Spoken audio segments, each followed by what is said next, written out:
going on? It's your boy Jetso.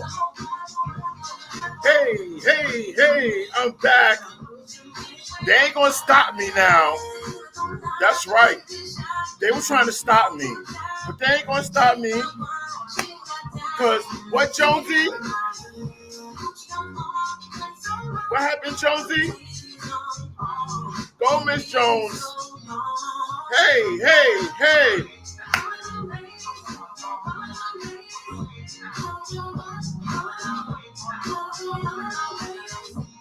Hey, what's going on Facebook, YouTube? Hey, what's going on Twitter? Hey, come on now, let's get it. Shout out to everybody that's watching from Life's Facebook and YouTube. Hey, let's get it. Come on now. What's going on, y'all? All right now, let's get it, Miss Jones. Come on, ladies. Okay, now. All right now, Miss Jones. Listen. If you want to hear more Miss Jones, hit her up on 94.7 The Block. You can hear her up on there, okay? We don't call all the ladies, okay?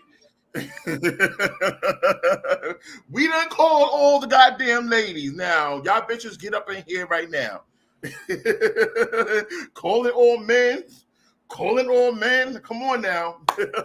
Welcome to Zoe Online. Even though I know it says the Just Zoe Show, but I've changed the name of the show, okay?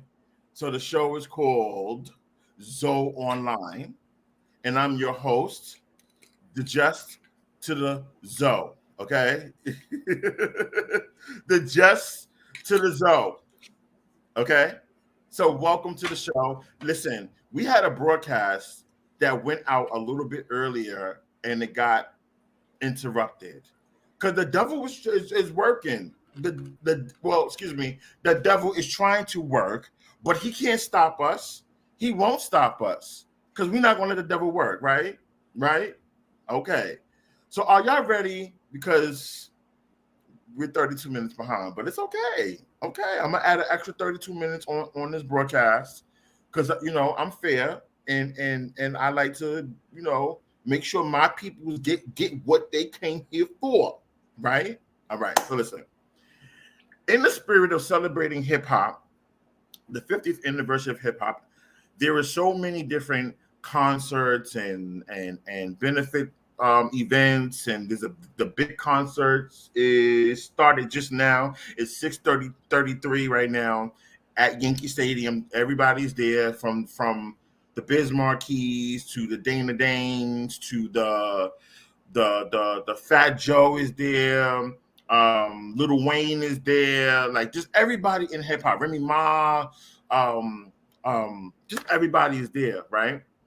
So, with that being said, I wanted to blast off this new show with a hip hop artist. So why not do it with someone that I know, someone I know, someone that I enjoy their music, right?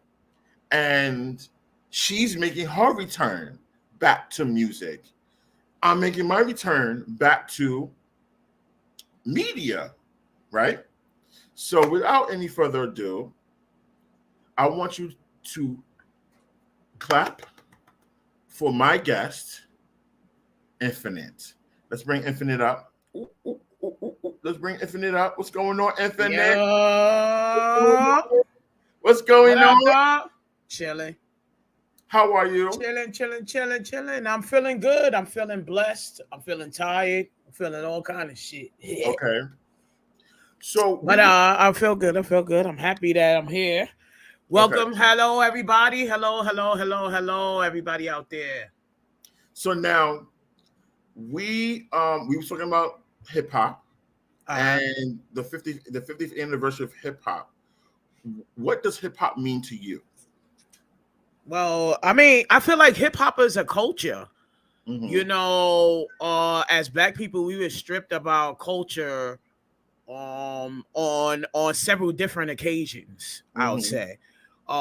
And so, just being a black kid growing up in America, hip hop was a culture. It's how you dress, it's how you talk, it's how you dance. It was everything. So, Right. hip hop is everything, basically to me, because it's a culture, it's a part of my life, it's a part of who I Mhm. am. Right. So when when was the first time you discovered hip hop? Like you fell in love with hip hop. When was the first time? The first time I fell in love with hip hop, I probably was like about 9 years old.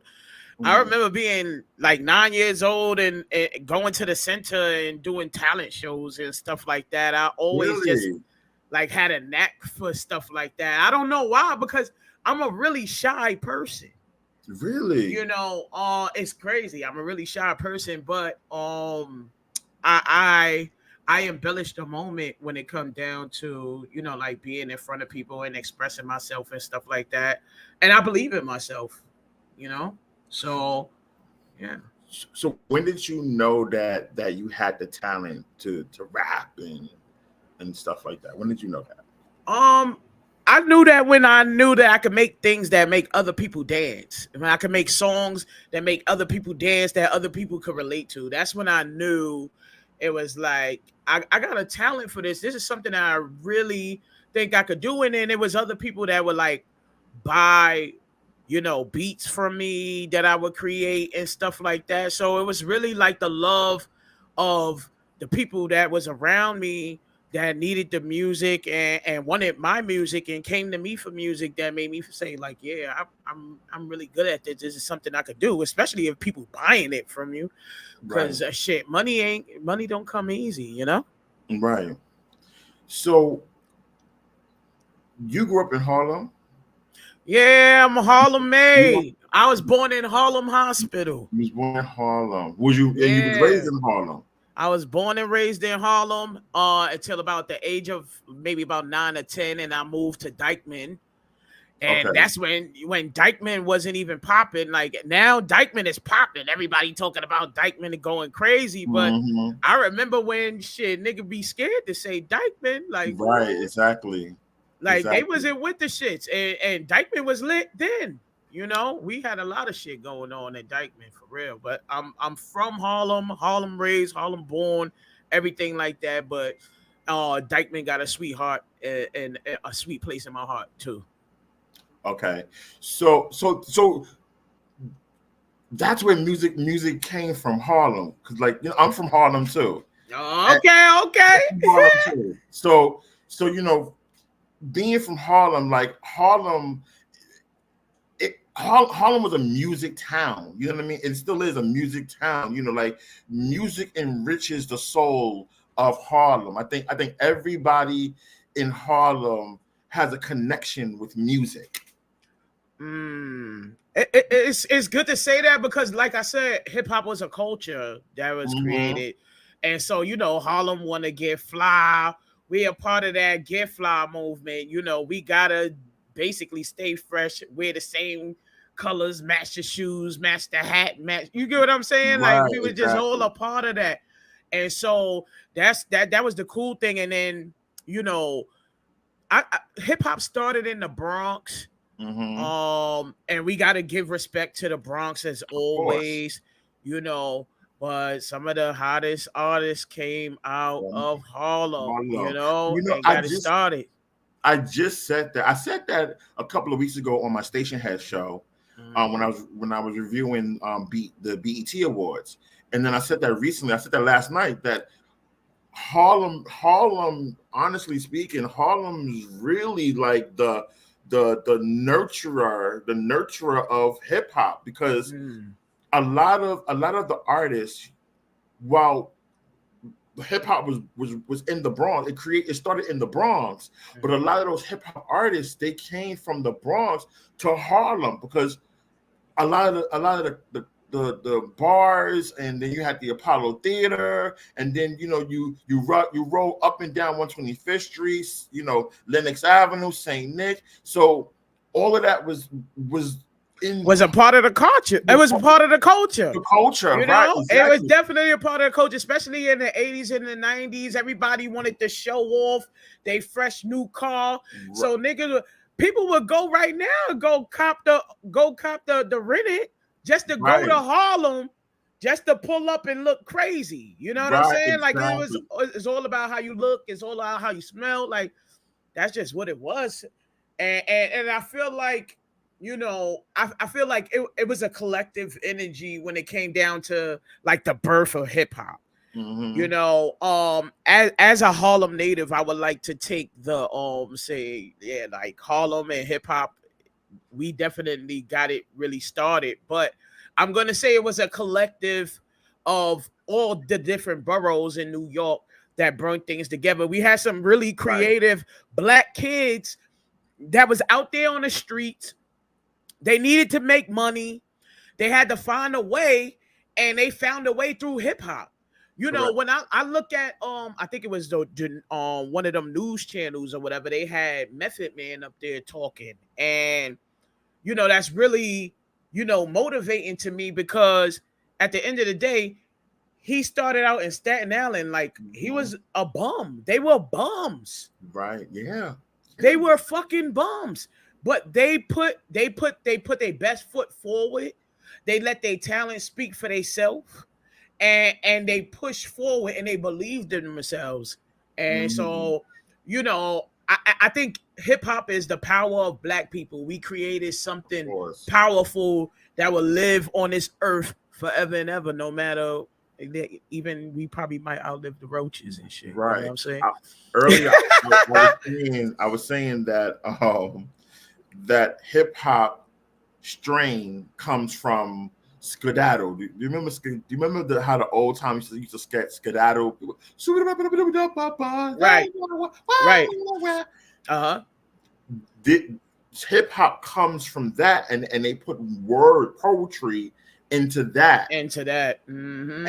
and Mm-hmm. that's the mixture of the skedaddle and with the poetry, and it With the just came into poetry, and it like just came into fruition. fruition. And also the DJ. I think, Mm-hmm. just you being at a party and you need somebody to hype you up, and just being able to MC. I think that's like the real dope thing I think about myself is that I'm not just an artist. I can MC and host parties. I can do different things, because sometimes people need that energy to get up and move and have a good time, and I'm willing to do that, and I'm really good at it. So I think the DJ, from the DJ, so hip hop started from a DJ technically, right? Correct. So let's give a shout out to the Correct. DJs, Right. because the Correct. DJs are really important with that, Mm-hmm. you know. And then we started putting words, and we started putting poetry, and we started putting feeling, and we started putting emotion, and we started putting all of ourselves into this thing we call music or hip Mm-hmm. hop, and it's created something awesome. It's, Right. it's, it's created something of 50 years where you can, celebrate it and love it, because Mm-hmm. it's a culture. Culture. Hip hop Right. is a culture. It's an American culture. Hip hop is an American culture. Hip It's a Black American culture. hip Period. hop. Hip hop is a lifestyle. Yeah, It's a lifestyle. dead ass. It's a lifestyle. Word up. Word up. Every Because every country every country has adopted hip hop, Mhm. and have adopted the culture, the lifestyle of hip hop. Like if you think about it, like you got people in Ghana that's rapping, and they want to be gangsters. Yeah, sure, Right, they going crazy. Like, they're going crazy with it. because they Yeah, influenced by it, they're inspired by it. correct. Hip hop is inspirational. Hip hop Right. is so many things that hip hop can be. Depends on who you ask or whatever the case is, but I think it's one of the proudest things that we can say as a Black community, that we can say that we created. you know, Mhm. it was something that was created that wasn't able to be teared down, you Right. know. It continues to live, and it will continue to live forever and ever. Mhm. That's because, like I said, that is a part of our culture as Black people, Correct. where we come from. uh like, I hear a lot of people talk about, like, oh, well, you're African American, or, like, how could you say that you're not, like, from Africa, or whatever the case. Like, I'm a Black American. That's literally what my race is. Right. I was born in America, black skinned, treated Mhm. as such. You understand Right. what I'm saying? I wasn't treated as an African. I Mhm. wasn't treated. So a lot of times, people get offended when you say things like, Mhm. oh, like, I'm not from an African. I may have African descent, Mhm. from my family members and stuff. But as far as what I relate to, I'm a Black American, and Black America is heavily influenced by hip hop. Period. Right. Right. You're We absolutely gotta right. celebrate it. I mean, we all know, as African Americans, we all know our origins comes from Africa, Mhm. but you know what I'm saying? We're not from Africa. You know what I mean? Like, Right, you know what I'm saying? right. Like our ancestors are from Africa, Our ancestors are from Africa, Africa, right? But we're from but we're not. America. We're from America, and then, because of the way society is, you know, you're not really looking into what your African descent is growing up Correct. as a Black American. You don't even want to be technically associated to a certain degree, depending on, where you grew up, because people might make fun of you because, oh, well, you African. You get what I'm saying? I get Like, it. it's so much different stereotypes and things out there where people try to come at other people cultures, and then they say you're a part of that culture, then you feel a type of way. Like, oh, I Hmm. don't want to be, like Africans, because everybody say Africans stink, or, you get what I'm saying? Like, Well, different shit like that. Nah, well, but it's real. well, I live next to African, and they don't stink. I don't They smell don't them at stink. all. Right. It's a stereotype. It's a social stereotype that people put forward to make you, like, shy away from connecting with that type of, like, culture, whatever the case is. And Hmm. it's like, not everyone is the same. Everyone is different. Everybody beliefs are different, and it's okay. It's okay Right. that my family descent is from Africa. It's okay. I Correct. embrace that. Of but course. then but then but then there's some people out there like, Just saying. no, I I don't. embrace I embrace my family from the Zulu nation. Okay. Mm-hmm. the, Word. the Zulu tribe. I embrace it. Word. And then what education do we get enough to know where we exactly come from? From. Because we've been stripped of all of Hmm. that. We've Hmm. been stripped of having, a situation where we know what our family tree is, because Correct. our family's been broken. So if you come from a broken family, then how can you say where you from? You got to go on fucking with the shit that Oprah got, the heritage.com or some shit like that, where you go up Right. there, you put your last name and your birthday, and then they tell you are part of this tribe or that tribe. Like, that's how we learning about our culture. That's how we learning about where we come from, because we've been stripped of all of all of that information. We don't have that. We don't have the generational books. We don't have the generational wealth. We don't have that, you know. But we do got hip hop though. Okay. Okay. We do got hip hop, Yep. and they Exactly. try to strip that too. The way it's sounding. Well, that's never gonna happen. So tell us who is your top five hip hop artists? Your top five. Your top five. Not, Uh not including yourself. Hip hop artists. Yes. I mean, so we're talking about overall, like, we not saying R&B hip hop. We just saying, like, people who influenced us Right. overall. Right. People who influence you, dead or alive. Okay. So the first person I'm gonna say is Biggie. He Mm-hmm. inspired me like a hell of a bit because Biggie was a wordsmith. That man could come up with words off the top of his head. He was freestyling, battling, whatever, and he could make songs. A lot of people call themselves hip hop artists, but they can't make songs. They could battle rap, they could go crazy, but they can't make songs. So I got to give it to Biggie. Biggie was one of the biggest inspirations. Not only that, just being a big person myself and seeing somebody to be able to step outside of the stereotype that big people, are not as sexy as smaller people and stuff like that. Like just seeing his swagger, his repertoire, like Biggie was just nasty with it. So I got to give it to Biggie. The next person I would say is Jay-Z. And I would say the same thing about Jay-Z when it come down to being a wordsmith.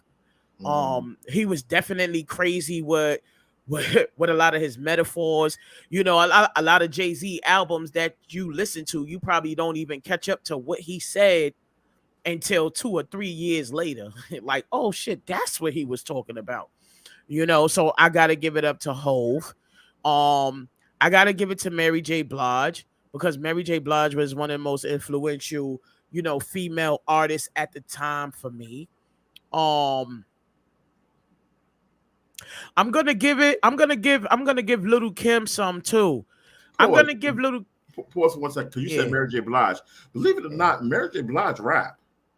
Yeah, she be She coming with does her rap. Brooklyn.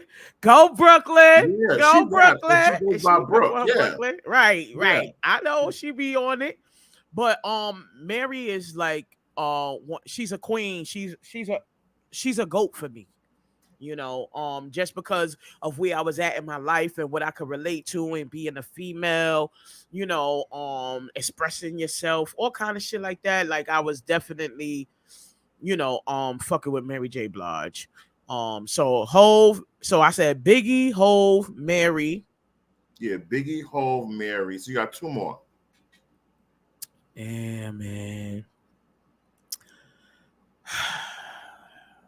I'm gonna say the locks. I'm gonna say Chic, Luch, Mm-hmm. Jada Kiss. Mm-hmm. I know that DMX is not included as a locks, but that whole Rough Rider movement was Mm-hmm. something to me, Mm-hmm. especially growing up in Mm-hmm. the 90s. They Exactly. was like my mom was like, yo, turn that shit off. Why they gotta say Mm-hmm. bitch fuck slut hoe every Right. 5 minutes? You know what I'm saying? But Yeah. that was my music. That's what I related to. Correct. So I gotta give it up to the locks, Okay. Jada Kiss, Chic Luch, probably mostly Jada Kiss I was listening to. I ain't going front, but that We Are the Streets album was fire. It was nothing like it. It's a classic. So I got the locks, I got Mary, I got Jay-Z, I got Biggie, and So you got one more. I got One one more. more. Who I'm gonna give it to? Um I'm gonna make it more easy for you. I'm gonna say a female. One female that influenced you, that inspires you. A female. so Other than yourself. Um, well, I mean, technically, it would be a rapper. It would be my friend. Well, one of my old friends when I grew Okay. up. Her name was Rosalind. Oh, I gotta give it to Remy Ma too. I'm not gonna hold y'all, and I know I just cut myself off, but I'm not gonna hold y'all. I gotta give it to Remy Ma too, cause Remy Ma definitely, I would say she definitely influenced my music. She definitely influenced me, like just being gangster with it, being nonchalant about it, just like whatever. Like I could be like, female or whatever, but I get gangster too. Like Right, right. Facts. I like that shit. She was about it. So I gotta give it to Remy Ma too. Okay. Okay. No cap. So I mean, in my top 5 influencers, Mary J. Blige, Remy Ma, Jay-Z, The Locks, and Biggie. I'm not mad at that list. Okay. All right. You mad at that list or what, No, I'm Zo? not mad at that list. I mean, you said one of my favorite rappers of all time, and and every time I hear him, I get real cocky. I get real cocky. I get real just that like I just feel like I'm that dude. Like Right, like you I know what I don't mean? give a fuck, I don't nigga. give a Black fuck. and Like ugly I'm as that ever, dude. Like nigga. you know what So I'm saying? what? So I would have to say Jay-Z. Jay-Z is my all-time favorite uh-huh. rapper. I mean, there's a few down the line, you know what I mean? Uh-huh. But I gotta say, it's just like every time, all right, how people feel about Beyonce is Uh-huh. how I feel about Jay-Z. Oh wow. Wow. Okay. Jay-Z is my Beyonce. Jay-Z goated. Yeah. He Like goated without a doubt. I can't never so like I said, when it come down to Jay-Z, as far as the way he put his words together, his songs together, everything like that, it just moves you. And then he be sly with it and slick with it. Like that dude is nasty. You can he's never take nothing away from that guy. he's cocky. For He's real. cocky. Yeah, And he's it's like super cocky. he's super cocky. And it's like as the years goes on, he gets cockier and And cockier and cocky and cockier and cockier. cockier and cockier. Even down to Agree. how even down to how he released his music. If you notice, like in the beginning, Jay-Z was putting out song after song after song after song after song after song. And then the more he got, I guess, famous or received his acolytes, the more cocky he got. So he was pulling back more and more and more. You had to wait longer for new music to the For new point. But now, music. right, it's been about what, like 4 years or more since we Yeah, had from 444. right a new Jay-Z album. So like it's about time. Like we're due for a Jay-Z album. We're due. I don't think he's gonna do it. I think I think right now I think rap is like playing tennis to Jay-Z. It's like playing tennis, you know? So I'm gonna explain to you why I don't think Jay's gonna come out with another album, so Mm-hmm. to speak. I feel like he said what he said Mm-hmm. True. on 444. Um, I think that maybe he'll do a feature here and there, but I think that he has like bigger things in his mind than like another way of influencing the culture as instead of like the music part. You know what Right. I'm saying? Well, he I don't definitely think it gets him off like it used to get him off. right, Like he exactly. already know he goated, so he don't need to do nothing else. He good on that part. Right. I think And he good. that's the reason why I say that he's gotten cocky when it comes down to putting music because he knows that he don't have to ever put out music again. Mm-hmm. So it's like playing tennis. Tennis players they play tennis casually. It's for fun. It's upscale fun. You know what I mean? Uh huh. And I think that's just what it is for Jay-Z. I think rap now is just fun. It's like I ain't got to do it for money. I ain't Right. got to do it to survive. I'm already diamond. I'm already multi platinum and gold and whatever. Yeah, I, he's I've declarated in everything. right. I've exceeded the highest level that I can exceed in music. So now I could just, whenever I feel like it, if I want to get up 2 o'clock in the morning and drop and record something and then drop it an hour later, I can do that if I choose to. And I Right, think that's I true. I think that's where his mindset is at now. I mean, if that's what he on, because so when you're an artist, Mhm. right? It's not like like I could come up with a verse anytime. You understand what I'm saying? But I'm not. If Jay-Z is the type of person, well, I can't say what type of person he is technically. Well, he's You a Sag. know, I mean, he's a Sagittarius, so right? Well, I can't say what type of person he is technically. Well, what I will say is that if he's not influenced by something, then I don't feel like he's gonna like put something out. Like I feel like he'll go on a Rick Ross track. but if I'm not He'll go on a DJ Khaled track, and right, and right, he'll do a verse. right. But him coming out with an actual song at this point in time, I'm not sure if he would do that. Right.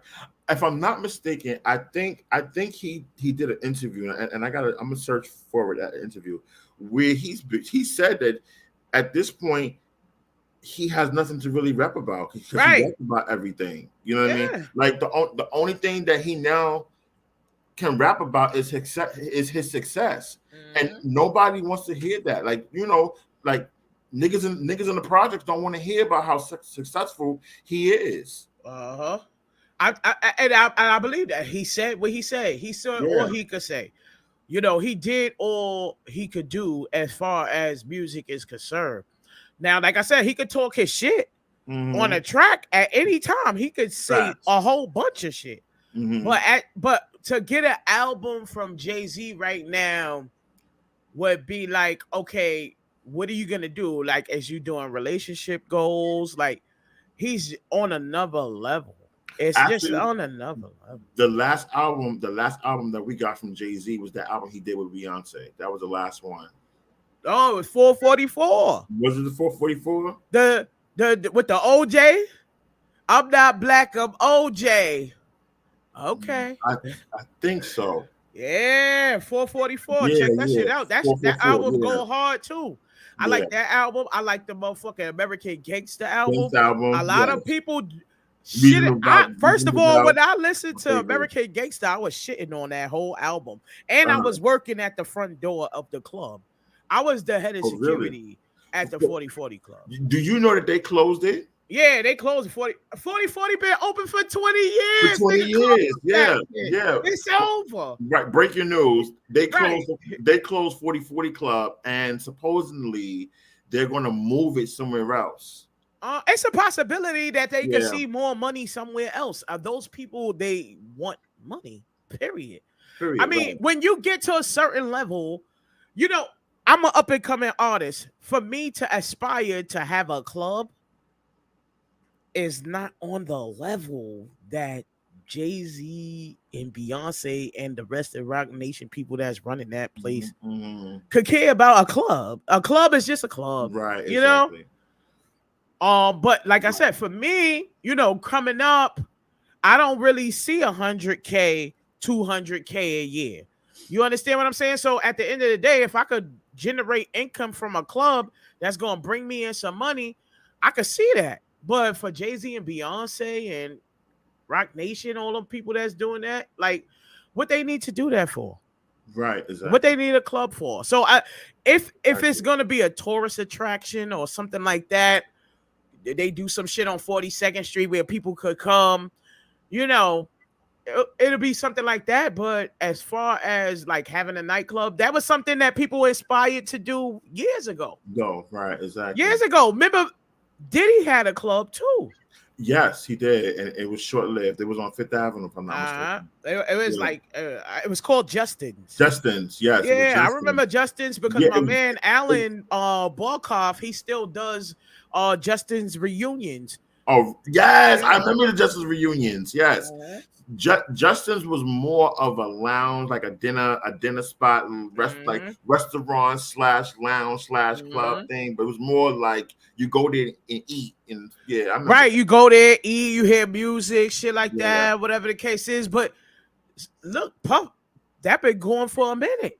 I know. Yeah, it That been has. going for a long minute. And 4040 was still here. Remember, they had 4040 here. They had 4040 Atlantic City. They had Yes, 4040 in the Barclays. in the They bar. did 4040, got it. Right. It's no need to you just let it go. It's all 40, right. 40, 44 is still open in Barclays. The Atlanta one Look, is they licensed the shit out. yeah. So they forever get a bag off of that. Off of that, right? Come Yeah. on. It's easy money. They know how to make money. That's period. Period. Right. Exactly. So let's forget about Jay-Z. Let's get into you. Okay. This interview is It's the about culture. it's about you. It's the hip hop. Let's go. This is about you. So I thought that you was from Brooklyn. You yeah, you give me Brooklyn vibes, and Everybody say that, bro. yeah, you give me Brooklyn vibes. So when I was doing my research on you, and I seen that you're from Harlem, you was born and raised in Harlem. I'm like, what? She doesn't give me Harlem vibes. You know what I mean? So What was it like for growing up in Harlem for you? How was that Oh looking? man. So first of all, I wanna address that Brooklyn Harlem thing. Go Because ahead. every time when I used to bounce at the clubs, people used to be like, "Oh, you from Brooklyn?" No, nigga, I'm not from Brooklyn. I'm from Harlem. I'm a Harlem nigga. But I think that my persona is really aggressive at times. And I think Brooklyn is associated with aggression, and I think Harlem is more in dress, more like involved with the like I said, the fashion. They not really seem like aggressive people, and that's how you move in Harlem. But growing up in Harlem in the '80s, it was cool. Like I was telling somebody the other day, like I remember growing up in Harlem on 144th Street, where it was rats running around the building when Yes. all the whole hill on 145th Street was Yes. shut down. It was Yes. nothing but abandoned buildings. They used to find bodies back there and all that. You know Yes. what I'm saying? Like it was tragic at that point in time. Yes. But I had fun. I played basketball. I had my cousins. I had my family. You know what I'm saying? Like it's different when you grow up and you got a family to like be involved with and stuff like that. That kind of ease, like the pain and shit like that you got to go through your personal shit. You have your family and you have your cousins and most of my cousins are like my brothers and my sisters. So growing up in Harlem, it was nostalgic. It showed me how to hustle. You know what I'm saying? Like when I was growing up, if we wanted a sandwich, nigga, we was going to pack bags Facts. at Met Foods Facts. to go pack them bags, nigga. I'm Facts. about to get me a Facts. sandwich. I'm going to the Chinese restaurant. You know what I'm Facts. saying? Like Yup. we wasn't about to sit around and That's so just be true. hungry. Yup. We was hustlers. We was hustling. We was Yes. getting that money so that we could take care or do whatever it is that we needed to do. And I think that's what Harlem was. Even when you look at Harlem Nights, Harlem, like we was hustlers. Harlem was about money. It still is. Exactly. It still is. Exactly. It still You is. already It still is. know. But yeah, that's what it was. It was like growing up, it was hard, to see people on drugs and Mm-hmm. things like that, especially in the 80s. Mm-hmm. Growing up, crack was heavy in the 80s. Mm-hmm. But as I understand it now, crack was something that was meant to break down the black families, because every time black families started to get strong, they needed to put something in our communities to break us down. And so that was the crack epidemic right there. That broke us all the way down.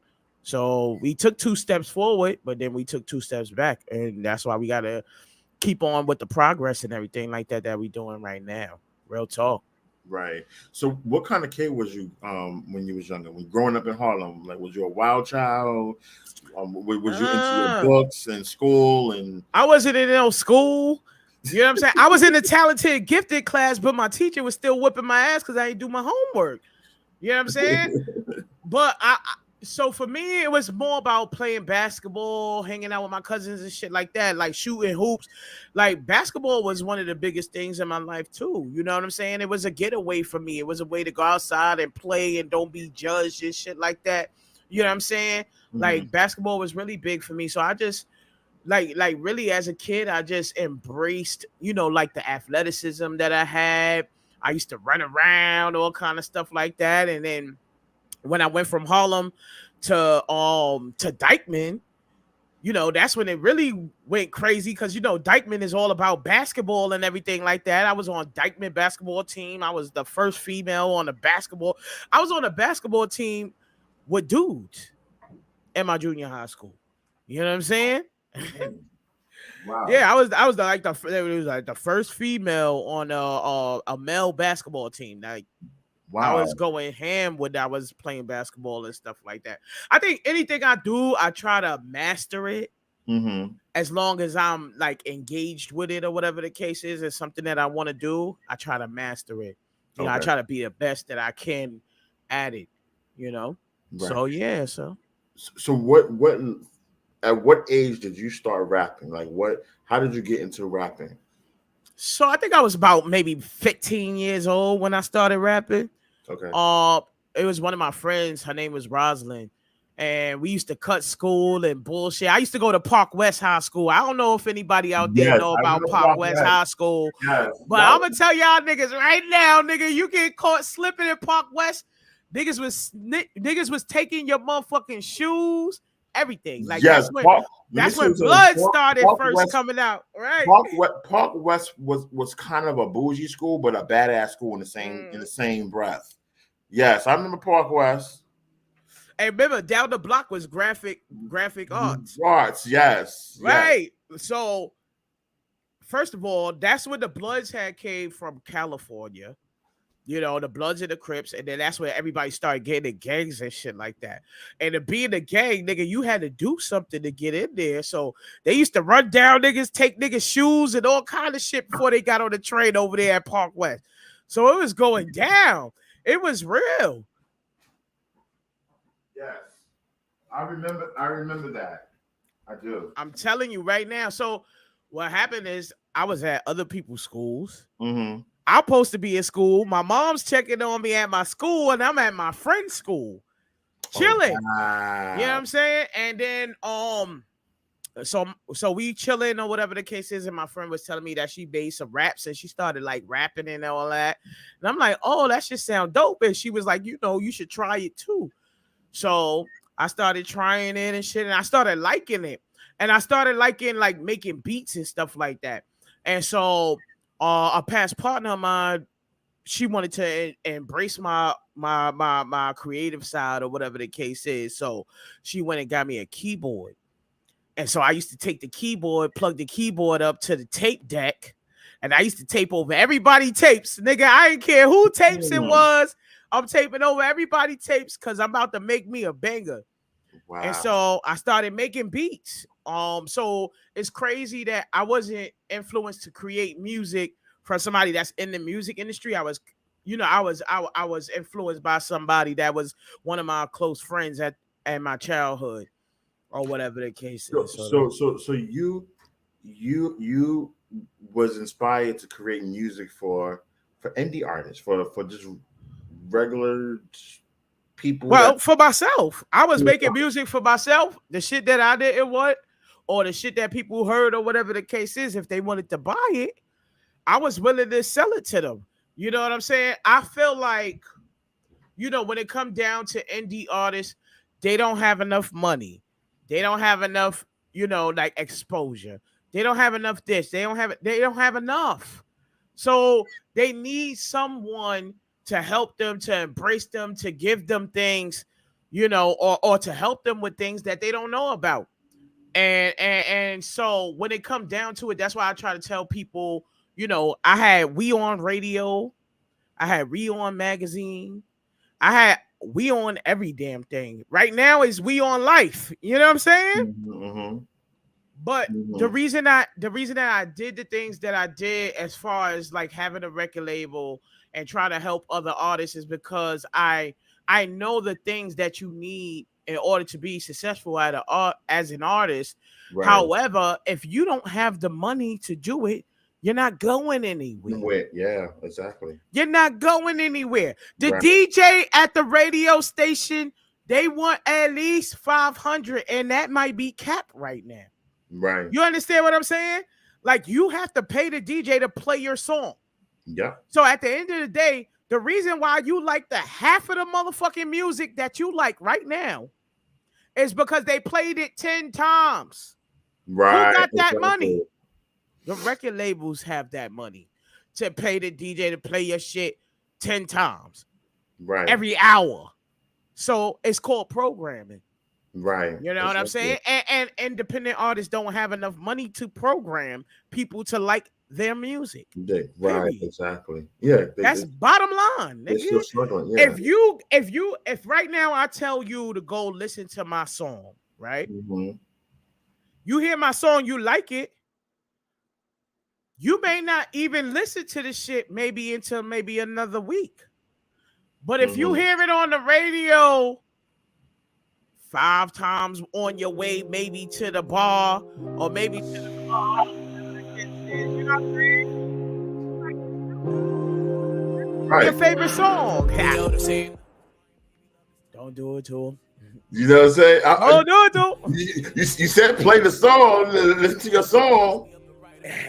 But no, but real talk, that I really feel a way about that part. You know, when it comes down to it, as an independent artist, you don't have the money to bring it. We're being brainwashed to this music, bro. If you I know you got mad songs that you like right now that you probably wouldn't like if you didn't hear it so many times, and now they drummed it in your head. Now you singing along with the song and you don't even like it. No, tell me that's not a fact. I mean, for some people that is a fact. For me, that's not a fact. There's to be honest, I get annoyed when I hear music playing over and over and over and over and over again. It annoys the hell out of me. But I bet you know that's all. It makes me not like the artist anymore, because it's just, it's ongoing. It's like Beyonce, for instance. Like this morning I had wrote a post on Facebook, and I said I woke up this morning, I woke up this morning tired of Beyonce. I wish Beyonce take a Diana Ross break.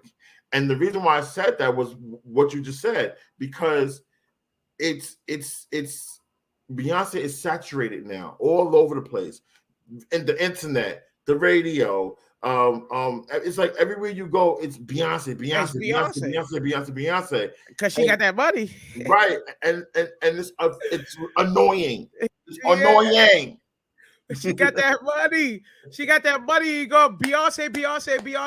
You go stream Beyonce. You go buy Beyonce. You go see Beyonce concert. Everything. Yeah, like it's just. But is one thing for certain. I'm gonna tell you right now. Beyonce gonna give you a show though. Of course, she's a showgirl. She gonna give you a show. She's definitely a showgirl. Period. Her father trained her well. He sure did. He trained her well. She's ready to go. Period. So you got to give it to Beyonce, for influencing the culture, but they oversaturate you because it's not so now you want to call it oversaturation. It is. But I don't want to call it oversaturation. I want to call it programming. That too. Because you're programming me. It's just like a computer. If I keep on putting the same thing in the computer, if I keep on looking for the same thing on my Google search, right? If I go to the Google search, it's just going to come right up. Mm-hmm. Because you're programmed the computer to just go there because that's something that you do. Mm-hmm. If you keep hearing the same thing over and over and over again, you're going to want to hear the same thing over and over again. It's programming. You call it saturation. I call it programming. All of this stuff is programming. TV program. That's what it's called. I call it a radio program. That's what I call it. I call it I'm sick of it. And she needs to have a seat now. You did this tour. That's fine. Now go sit your ass down somewhere, because she already got 2 more albums. Because you know this last album, Renaissance, is actually a triple album. So she got this Renaissance album. You promoted this. Wait, but who she released the album under is the question. Park Woods, her company. Oh, so that money go all the way to her. Beyonce. Yeah. She's her company. She's independent. What? She's no longer with Columbia. What? I believe if I stand correct, I believe Columbia is her distribution, but she's under her own company, Park Woods. I'm telling you right now, it's money. Period. She getting that bag, and it's going straight to her.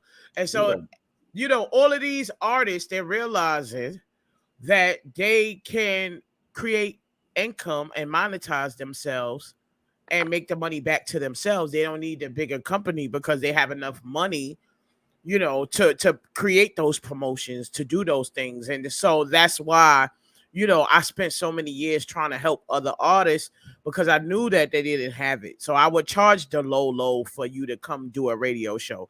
I would charge the low for you to be on a magazine or for you to get a beat from me. Maybe sometimes I would just give beats away for free. You know what I'm saying? To various different artists in the music industry that was trying to make their way up. I believed in a lot of artists, you know. Mhm. Um, I believed in myself, but at the same time, I had a family. I was going through shit. You know what I'm Right, saying? I wasn't ready for it, right. and so Yeah, we're gonna dig into that a little bit more deeper. uh-huh. Like the difference between you being out then and you being out now, because so much has changed since Uh-huh. then. I mean, including your name has Uh-huh. changed. You're Yeah, no I go by the name of Life. you're no longer infinite. You're life. Yes. Why the change? So uh, I know a lot of people don't know. When I first started out doing music, I started out with the name Fat. Really? That was when Fat Farm was popping and Fat this and with the PHAT and all of that. Right. And I found it to be catchy to me because I was fat at the time. Mm-hmm. Literally FAT fat, you Mm-hmm. know. And so I thought that that was a crazy play, on words to for my name to be fat and then for me to be fat. Mm-hmm. And then I grew out of that name. I grew out of that name because the culture grew out of that name. As you notice, there's no more Fat Farm, Right. Exactly. So the culture was finished with that, and I Yeah. was finished with that, and I elevated into Infinite. And Infinite was something that I felt like you can't add up to a number because it's infinite. It keeps going and going and going and going. And that's kind of like what I kept doing. I kept going and going and going and going, helping people, pushing this, doing that, going to school, trying to better myself, trying to get to places that I visualize myself being, but never really, visualize myself being. Right. Exactly. So now I call myself Life. Exactly. I done been through life. I know what life is. I want Mm-hmm. to give you life. You understand Okay. what I'm saying? I want to give you vibes. I want to make you feel good. You know? So that's the play on that now. When it comes down to my name is basically my life. I am life. I am what you go through. I am the ups. I am the downs. I you know what I'm saying? I didn't come from, a easy pass. I had to struggle. I had to fight. I had to do whatever I had to do to survive. You understand what Yeah. I'm saying? And so I live through life. I've experienced life, and I want to share my experiences and my energy with other people to make sure that they know that life is worth living, and we only just started. This Okay. is the beginning. Right. So tell us about some of those struggles and how did it make you a better person and a better artist? So I don't want to compare to the kids that's nowadays or whatever the case is, but Mm-hmm. it almost seems like they feel like things should be given to them. Mm-hmm. And remember what we was talking about? We from Harlem, and if we wanted a sandwich, we wanted to eat, or we's hungry, we Correct. go and we pack bags at the supermarket to get the Mm-hmm. money up to go buy the food. Correct. At this point in time, everybody's lazy. Everybody's like looking for somebody to give you food or to give you something. Like somebody owes you something. Nobody owes you anything. You got to get it on your own. You got to push on your own. That's just what life is. You can't expect people to want to give you things or feel like you deserve this because of what? Because you were born into this world. You know, we not living that type of life no more. We live in a life where you gotta go and you gotta grind and you gotta get it. You can't sit there and just think that it's going to come to you, because it's not going to just come to you. And so that's what it was like for me. Everything that I wanted ever in my life, I had to fight to get it. I didn't grow up in a home where I had a mother and a father. I just had a mother, and then she was younger and she was still growing and she was still learning and things like that. And she had her own mistakes. And she grew up in the fucking time when crack and fucking weed and all of this shit was going on, or whatever the case is. You Right. know, we like to judge people and say, oh, you've been, like, oh, you're a crackhead, or you smoke weed, or you're a cokehead, or whatever it is that you do, or the drug that you choose, or whatever the case is. But at the end of the day, we can't tell you how to live your life. Correct. You're gonna make those mistakes. So we used to like judging people for Mm-hmm. what they do. Mm-hmm. But we didn't live in that life. We only live in our own lives, and then somebody else could come and judge you the same way. Exactly. You know what I'm saying? So don't look at other people and think like, oh, at the end of the day, this person is just this or just that. No, that's just a part of who they are. That's a part of who they show you who they Right. are. But that's not the way I wanna live. That's not the message that I want to create. Like in this world, I want Mm. people to know, like, it's okay to be down. It's okay to be out. It's okay to have fucking mental health issues. It's Yep. okay. Yep. That's like my cousin's song. It's okay not to be okay. It's all right not to sleep at night. No, but No, but you're for right. real, it's You're okay. right. It is okay to have mental health issues or have certain substance abuse issues. It humanizes you and it makes you a human. But people try to judge you, and the same person that'll sit there on social media and like, oh yeah, look at this bitch. She was over there smoking drugs. That same person that write that post be the same person that's doing the same thing that person is doing. You know what I'm saying? We contradicting ourselves. We judging people on social media. We judging people like we're not God. We can't sit here and judge people, for their actions. We just gotta live through them. And if you don't want to live through them, then you don't fuck with the person. And that's it. Real talk. That's just the way it is, bro. No, you're 100% right. Um, we're all not perfect, and everybody goes through something in life. Whether if you came from money or not, we all go through some type of trauma or Uh-huh. downfall or something like that. So, Uh-huh. And my you know, pops, I don't know. I don't know what happened between my moms and my pops. And that's mhm, why I be trying to tell people. I don't know what happened. Y'all was young. My mother mhm, had me when she was like 18 years old. You know what I'm right, saying? That's not saying that her and my father had to be together forever and ever and ever. You right. understand what I'm saying? They They were was still kids. kids. Yeah, they was kids. So at the end of the day, I don't judge my parents because they weren't together. I don't judge my parents because they made mistakes. All Hmm. of their mistakes and all of the things that I had to grow up on and I had to do for myself and I had to learn for myself, just let me know that I have to do it for myself. Correct. That makes me know, like, all these kids, they think their parents gotta do it for them. No, your parents don't gotta do it for you. You gotta do it for yourself.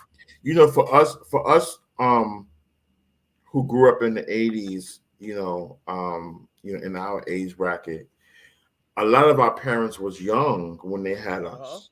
You know what I Uh-huh. mean? Like they was Kids kids have a having kid. kids, and that's something that I had to understand and Uh-huh. realize that my mother was a kid when she had me. Uh-huh.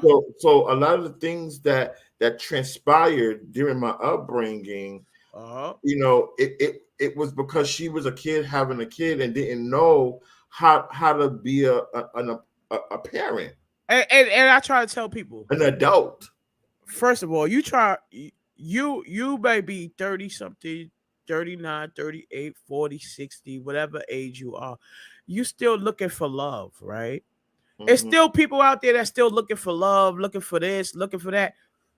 at the end of the day, if you're a kid, you're still looking for all of that stuff. You're still living through your life. Even though you have this kid, all right, I'm gonna make sure you got some clothes on your back. I'm gonna make sure you eat and shit like that. But you still living in your life. Right, exactly. So I can't judge you because you're living in your life.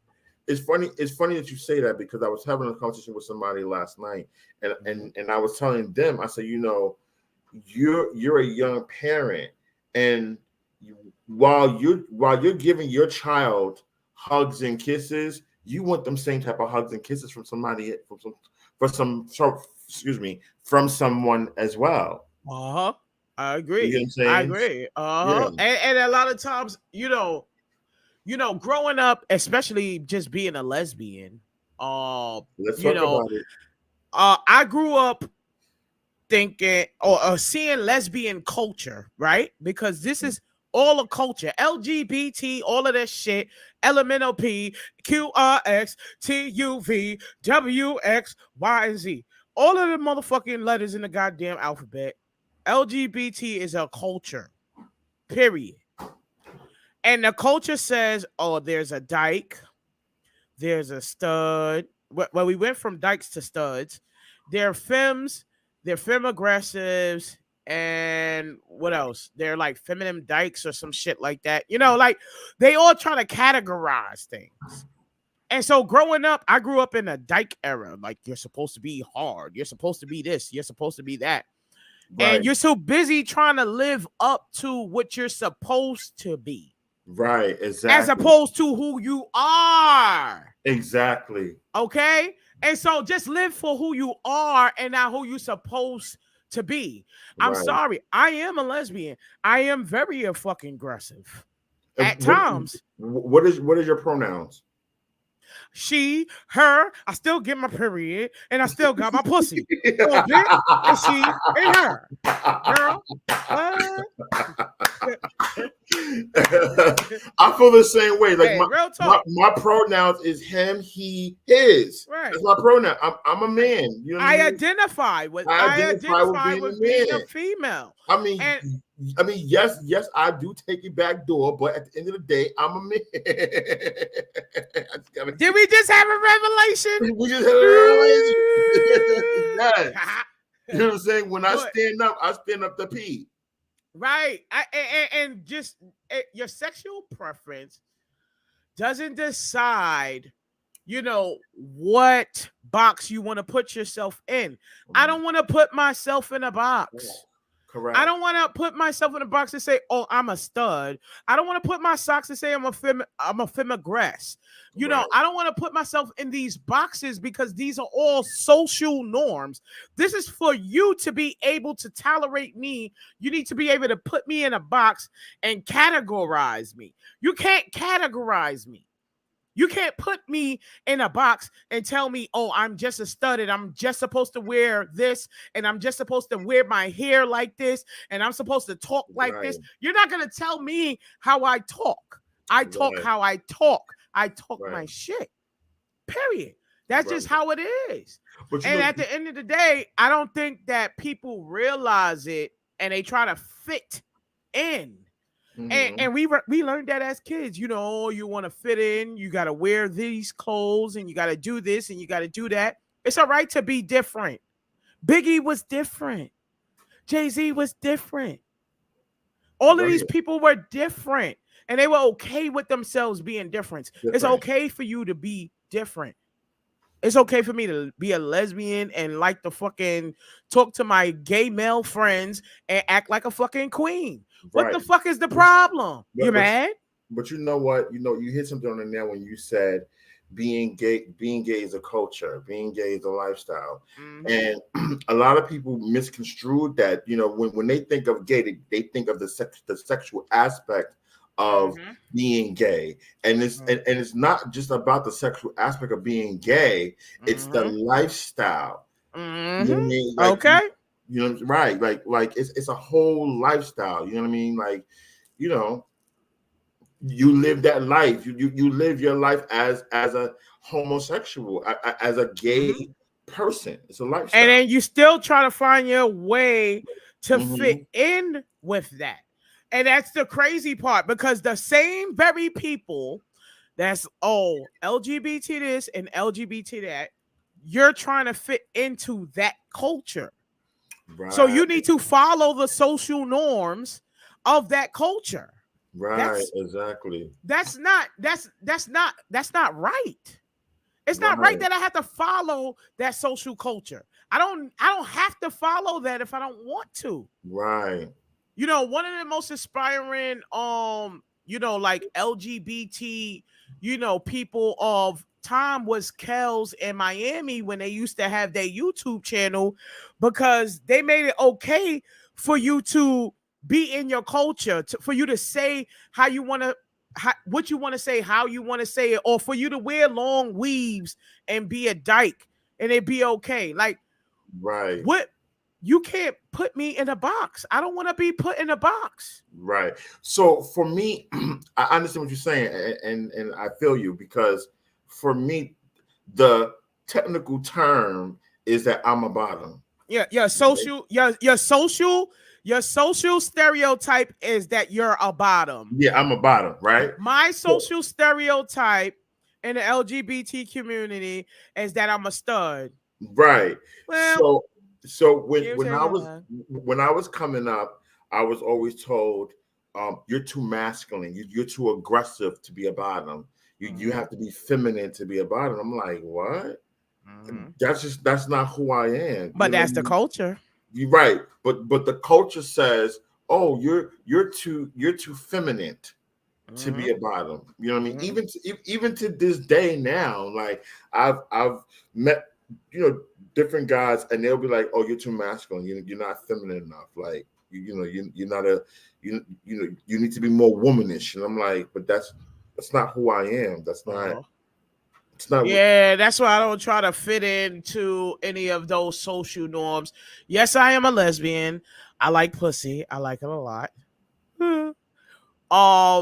But but my characteristics, the way that I talk, Mhm. the way that I carry myself, it's just me. It's not a part of the culture or whatever the stereotype is supposed to be. And that's the hardest thing, is coming up in this music industry, coming up in the industry, coming up in the culture, trying to fit in. I never fit in. I never fit in because unapologetically myself. I said, yo, let me tell you Period. something.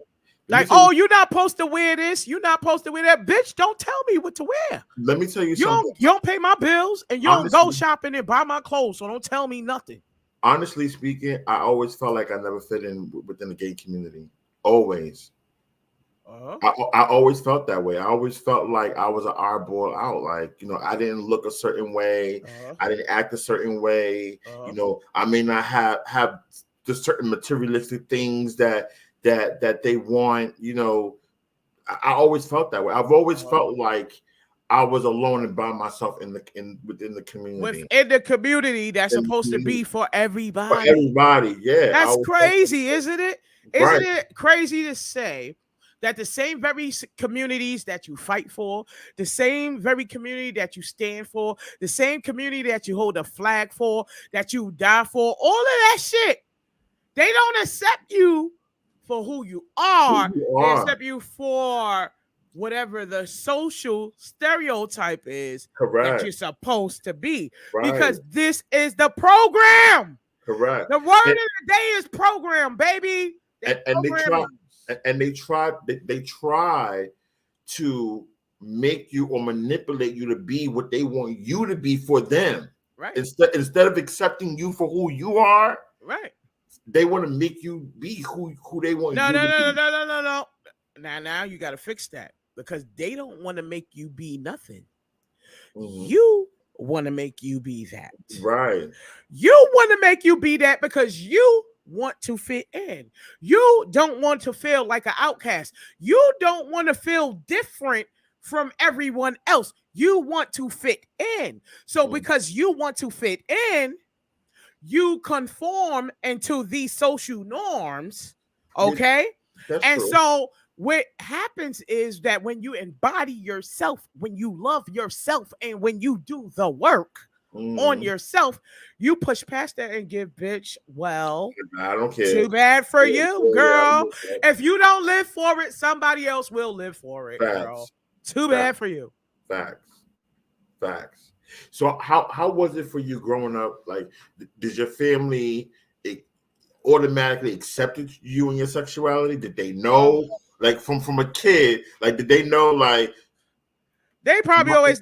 First of all, my mother can't even fucking lie. The bitch was buying me Stretch Armstrongs when I was like probably like 6, 7 years old. You know what I'm saying? I wasn't with the Barbie shit. She was buying me Stretch Armstrongs and I was breaking them shits too. It wasn't nothing she could do about it. She knew that I was different, or I was more aggressive female, or whatever the case is. She may not knew that I was gay or that I would actualize myself or whatever the case is, but she knew that I was more of a boy than a girl. You understand what I'm saying? I just like more boyish shit. I think like a nigga all the time. That is, did you feel like a nigga? Like, did you feel internally like a boy growing up? so internally I just felt. And that's the thing. Like, there's no I felt like a man because I don't know what a man feels like. I just felt different things. You understand what I'm saying? I knew that I didn't feel the same kind of, twitch, so to speak, for a man that I felt for a woman. You understand what I'm saying? I knew that I didn't have the same type of feelings for men that I had for women. Right. You understand what I'm saying? Like, I didn't have crushes on men the way I had crushes on women. You understand what I'm saying? Not to get too personal, but have you been with a man? If you don't mind me asking that. Well, so I'm gonna say yes. Okay. Very long ago, but don't, it's okay.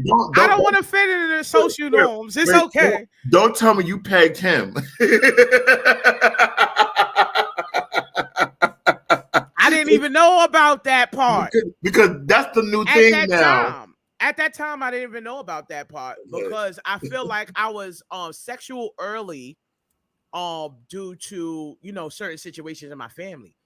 So I was introduced sexually early, so I really found myself sexually. Really? Yeah, and I think that that's something that also needs to be. We all have feelings, but you also have to find yourself sexually.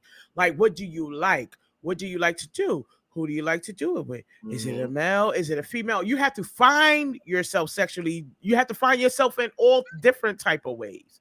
And so I feel for me, I could never actualize as a lesbian if I've never been in a heterosexual relationship.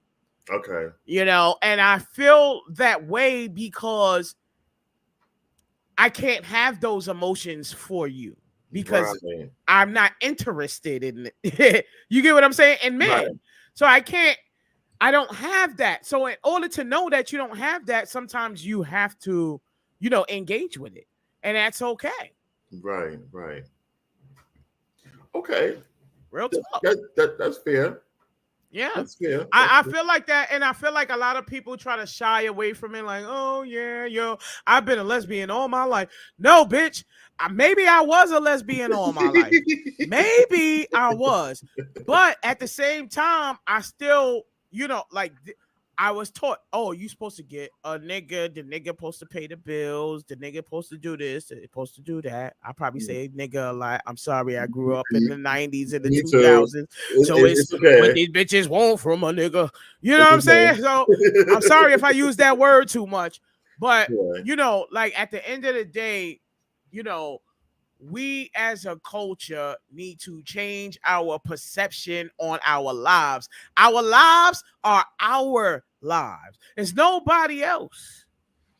Right. It's nobody else's. If you want to be a top, if you want to be a bottom, if you want to be whatever the fuck you want to be, if you want to be a top and a bottom, bitch, well, that's what we serving today.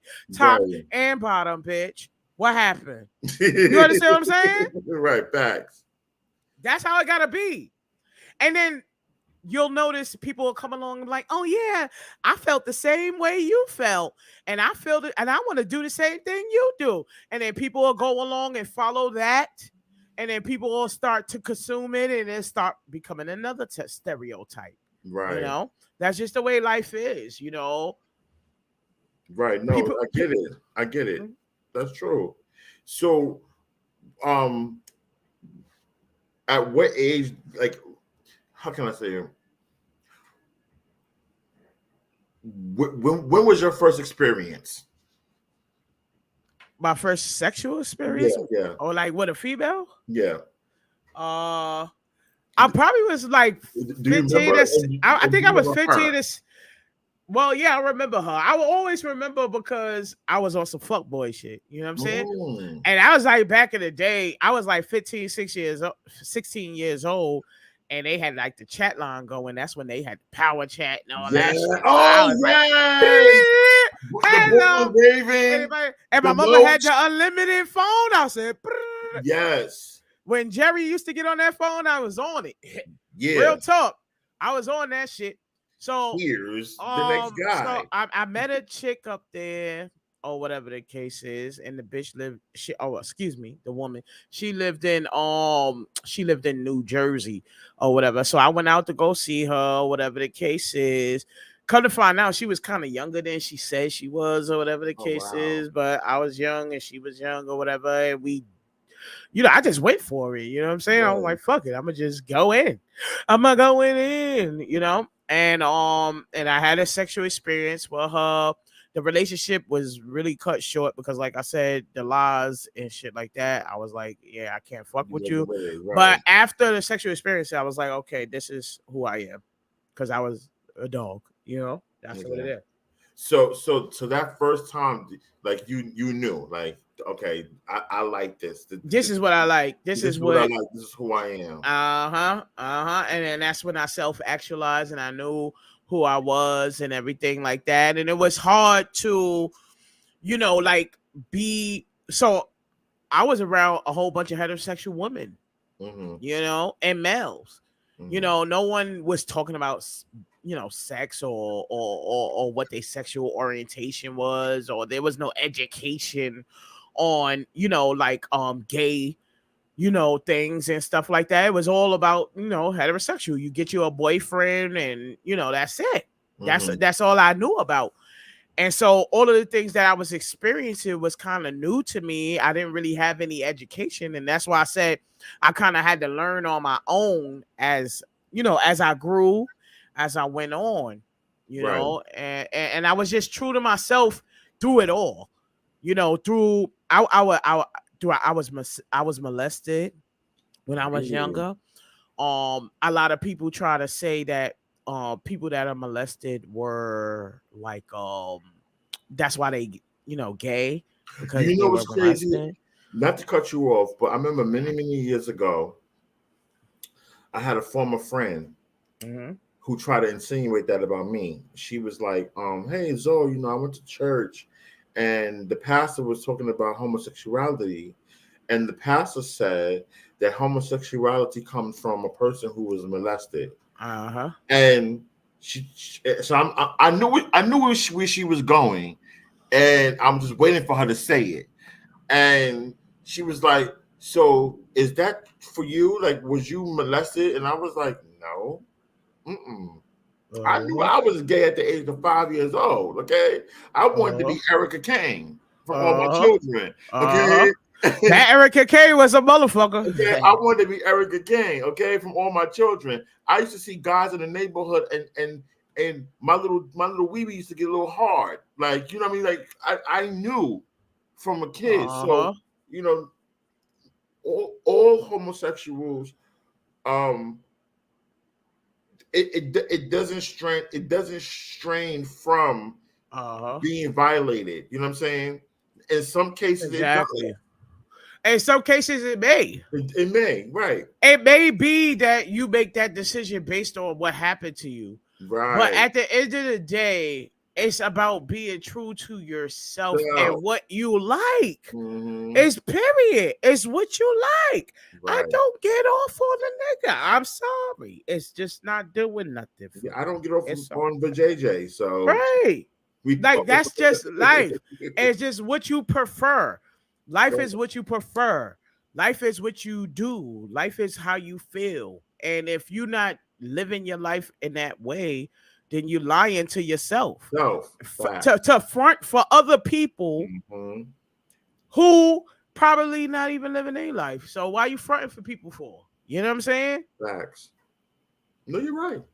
Real talk. You're 1,000% right. You're 1,000%. Yeah, we could sit here, we could judge people on social media to this one wearing a hat. Oh, this one doing this one doing that. But at the end of the day, you walk around here looking crazy your goddamn self. Mm-hmm. You know what I'm saying? But you up here on this social media platform saying whatever you want to say or judging people for what they say. And it's crazy. And I want to get on a hot topic if you don't mind, because there was a situation where Neo and then there was another situation with one of the gamers, because you know I like my gaming stuff. His name is Nick Merckx. Okay, and he was talking about, like, leave the kids alone, leave the kids out of it. I'd like to, inform my child about, like any kind of like sexual, like education or whatever the case is. And I think that it's fair. Right. It's fair for a parent to say it's not your job to educate my child on sexual orientation or sexual health, because that's what we gonna call it, sex ed, right? That's what they used to call it when we was younger. When we used to go to sex education. Education, yes. Right. So it's okay for you to want to be the person for your child that you pushed out of your vagina or out of your nutsack to say to that kid, what is it that you feel? How do you feel? You understand what I'm saying? Right. To relate to that kid.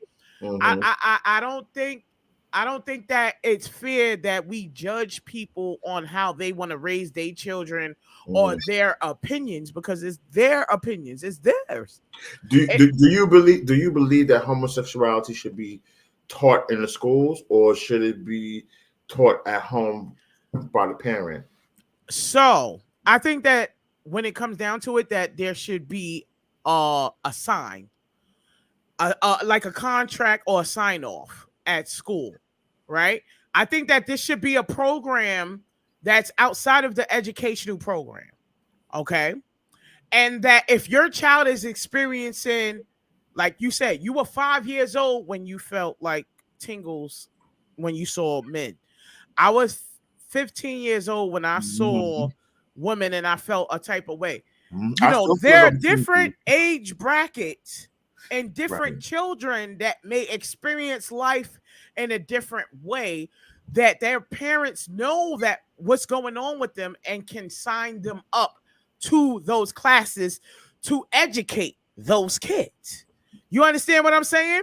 I don't think that we should just throw everyone in a class based on sexuality, because there may be some innocent kids that don't have any inclination of sexuality at all, whether that be gay, straight, or heterosexual, that we don't want to influence that child either way. So why put that child in a class because they're not ready for that yet? Right, exactly. You understand what I'm saying? So my whole thing is have it as a side class where if you are a parent of an LGBT, teen or preteen or whatever the case is, or even maybe 5 years old that your kid is, and you sign your child up for that. If you want to be the type of person to fill your child in and you want to educate your kid and you want to be responsible for your child, then it's your responsibility to get the education about the LGBT community, about these feelings, about these emotions, in order for you to relate to your child, okay? Because then that means that you want to be the school that your kid goes to. You want to be the person that your kids go to say whatever it is that they say or feel the way that they feel, and you're not going to turn them around or make them feel less than a person because that's the way they feel. Correct. You understand what I'm saying? So all parties have to be available, and that's where I'm at with it. when it comes down to it, I think all parties need to be available. I think the parents need to be there. I think the schools need to be there. I think the government need to be there. I think everybody needs to be there because at the end of the day, we're programmed as we're different. So how do we fit in on our differences? You know, Right. No, you're how do right. we deal with it? I So think I that's how I think feel about it. I think So, I think that it should start from home. I think that but as not enough of the parents. Like I said, like we just said, it's parents too busy trying to get some D. It's true, parents out here true, that's true, true, young. It's true. parents that's out here that's ignorant. W- That it's parents that will teach their kids. Oh no, I don't want that gay shit in my house. Right, exactly. So at the end of the day, you can't. So that's the only reason why I say you can't teach it. You can't just say teach it at home because that parent that had that child may be young minded or uneducated. Hmm. So then they may influence their kid in a different way and kick their kid out. It's people that True, was living on streets. It's people that was living in the slums because their parents did not accept them for who they were and who they actualized as. true. And so they had to go out on the street and live in shelters and all kind of stuff like that.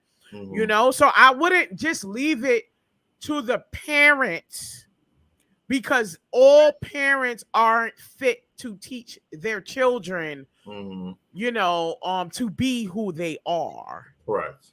Right? We want to craft our kids, right? We want to tell them who they are. No, Hmm. let your kids be who they are. But how you gonna do that when you're trying to fit in your damn self? Stuff, right.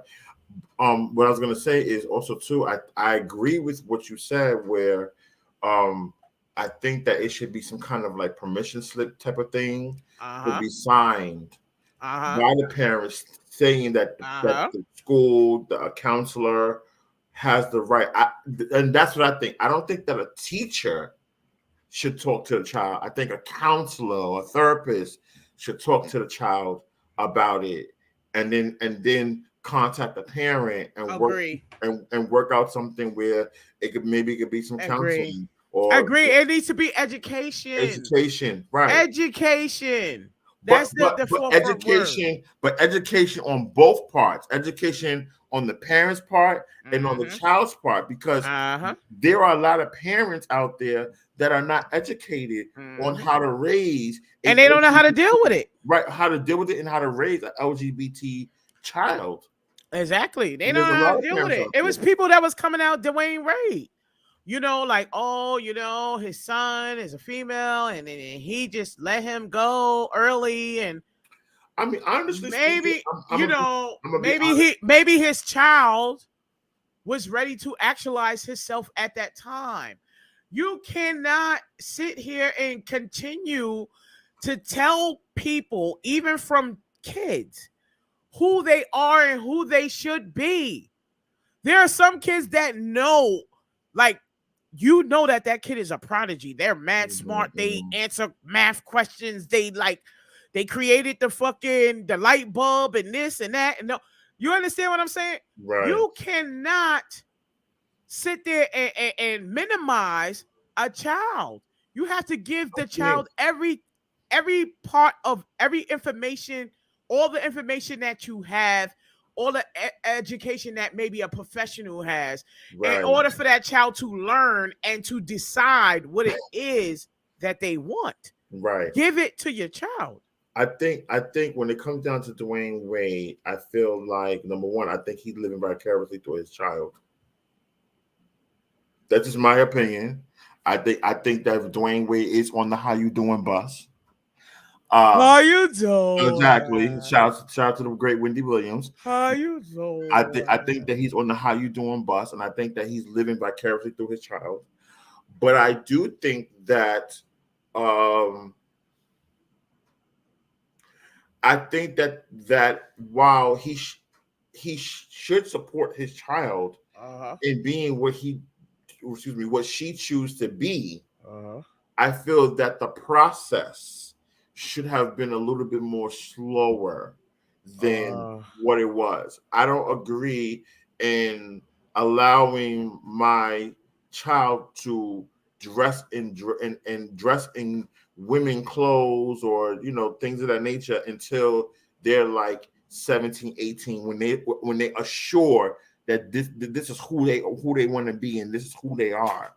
You know what I'm saying? Because I remember when I was a kid, great story. I remember I was getting up for school one morning, and I had to been like, I want to say I had to been like 6, 7 years old. And I was getting ready for school, and my mom used to always dress me in tight clothes, like tight pants. You know what I mean? And this particular morning, I didn't have any tight pants because I was getting fat. I was a little skinny little thing, and like a woman, puberty started hitting, and I was boom, boom, boom, boom, boom everywhere, just butt, thighs, just going everywhere, going crazy, and I didn't have nothing to wear. And I remember I sat on my bed. It was a high-riser bed, and I sat on the bed and I said, "I wish I was a girl." And my mother looked, and my mother flew over the bed, and she slapped the shit out of me. Bam! And she said, "Don't you say that?" And I said, "No, because girls don't have problems like this, and I can wear a skirt." And I remember for a while, I was thinking in my mind, I wanted to be a girl. But then as I got older, that shit just went out the window, and I was like, "Oh no, I'm a boy." But why isn't it okay for you to go to your girl stage? So right now we about to get deep on them. Okay, go ahead. So God is a man? I don't know who God is. I wasn't around God, so I can't tell you who God is. God is a man. Oh, what the stereotype? We was programmed. Oh, you started to use my word now. Okay, you started to use my word now. Program. We was programmed to believe and to say that God is a man. I don't know who God was. I wasn't around in the Roman times. So God is a spirit. Let's just say that. Okay. You can actualize God as how you want to see him. You can see him as a white Jesus. You can see him as black Jesus. You can see him as Buddha. You can see him as Krishna, whoever it is that you want to see him as. But God is a spirit. Right. Okay? When we come to this life as a spirit. My body is here on this physical world, but my spirit is what drives my body. You understand what I'm saying? So at the end of the day, who am I to tell your spirit if you feel like a girl that day? Right, exactly. To feel like a fucking girl that day. At the end of the day, there's yin and yang. There's male, there's female. Why can't you be a little boy that likes female stuff? Well, I was one. Right. Why can't I be a female that likes G.I. Joe? Like, that's just what I like. It's just what I like. It doesn't have anything to do with somebody exposed me to anything. It's just what I like. It's just that what I'm attracted to, And so whatever you're attracted to, I don't think your parents should stop you from what you're attracted to. You're going to be who you are anyway. Preach. It doesn't matter if my mother tells me, "Oh, you need to be with a man," or you need to be with a female, or you need to be with whoever. I'm gonna be who I'm gonna be anyway.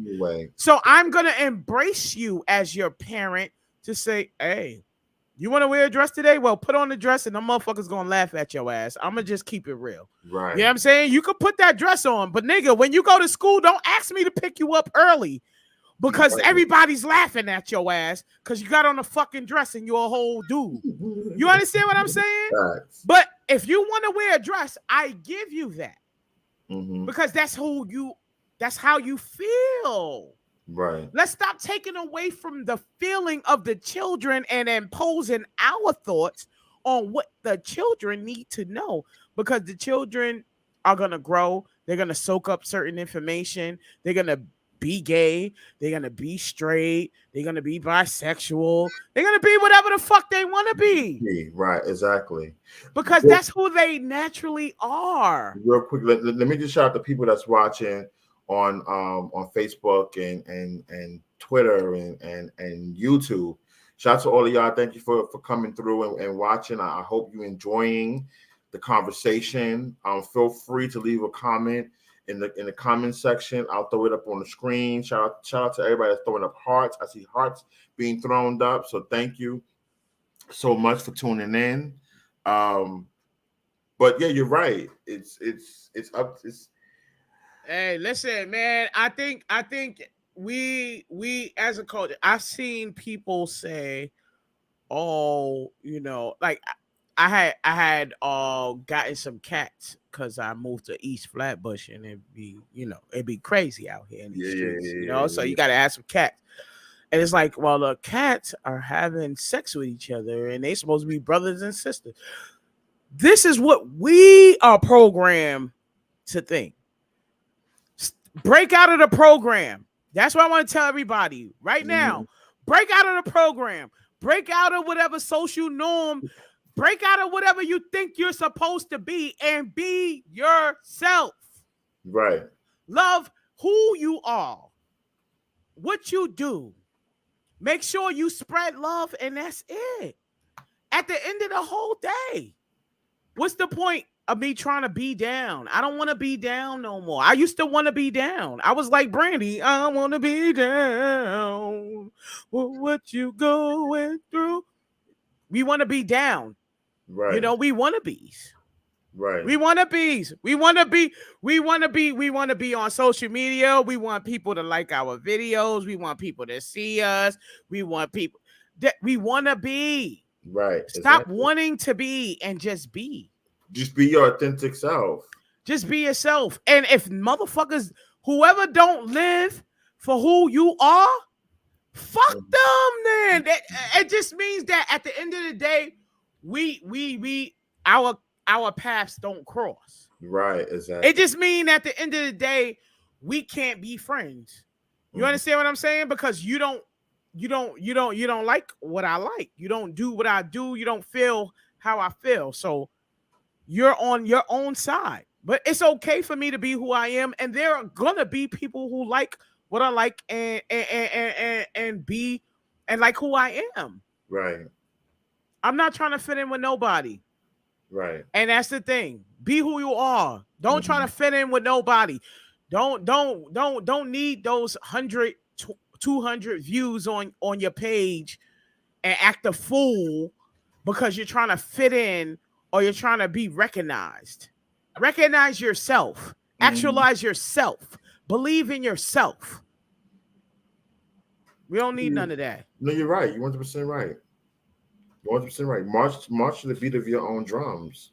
That's just what it is. I mean, that's how I've always lived my life. Is I march to the beat of my own drums, and shout out to the great Wendy Williams. She taught me as a kid, keep your blinders on and look forward. Don't look sideways. Don't look backwards.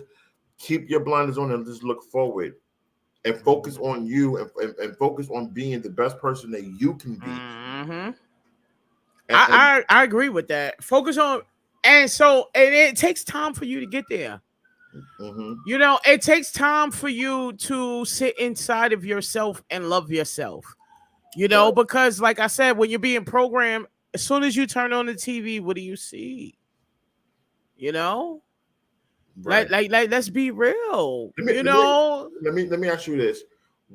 What means more to you? Being a African American woman or being a gay woman? I would say just being a woman. Okay. I can't say African American. I can't say gay. The reason I say woman is because women were the last people to get freedom, really. And there's still some women that aren't free. But we were the last ones to get rights to vote. Okay. Black people were able to vote, but not black women were able to vote. Okay. So just being a woman to me is more important than anything, because at the end of the day, I can actualize myself as a woman. You know, I can relate to men and everything like that. But to be a woman in this world and to be judged as a woman and to be put down Mhm.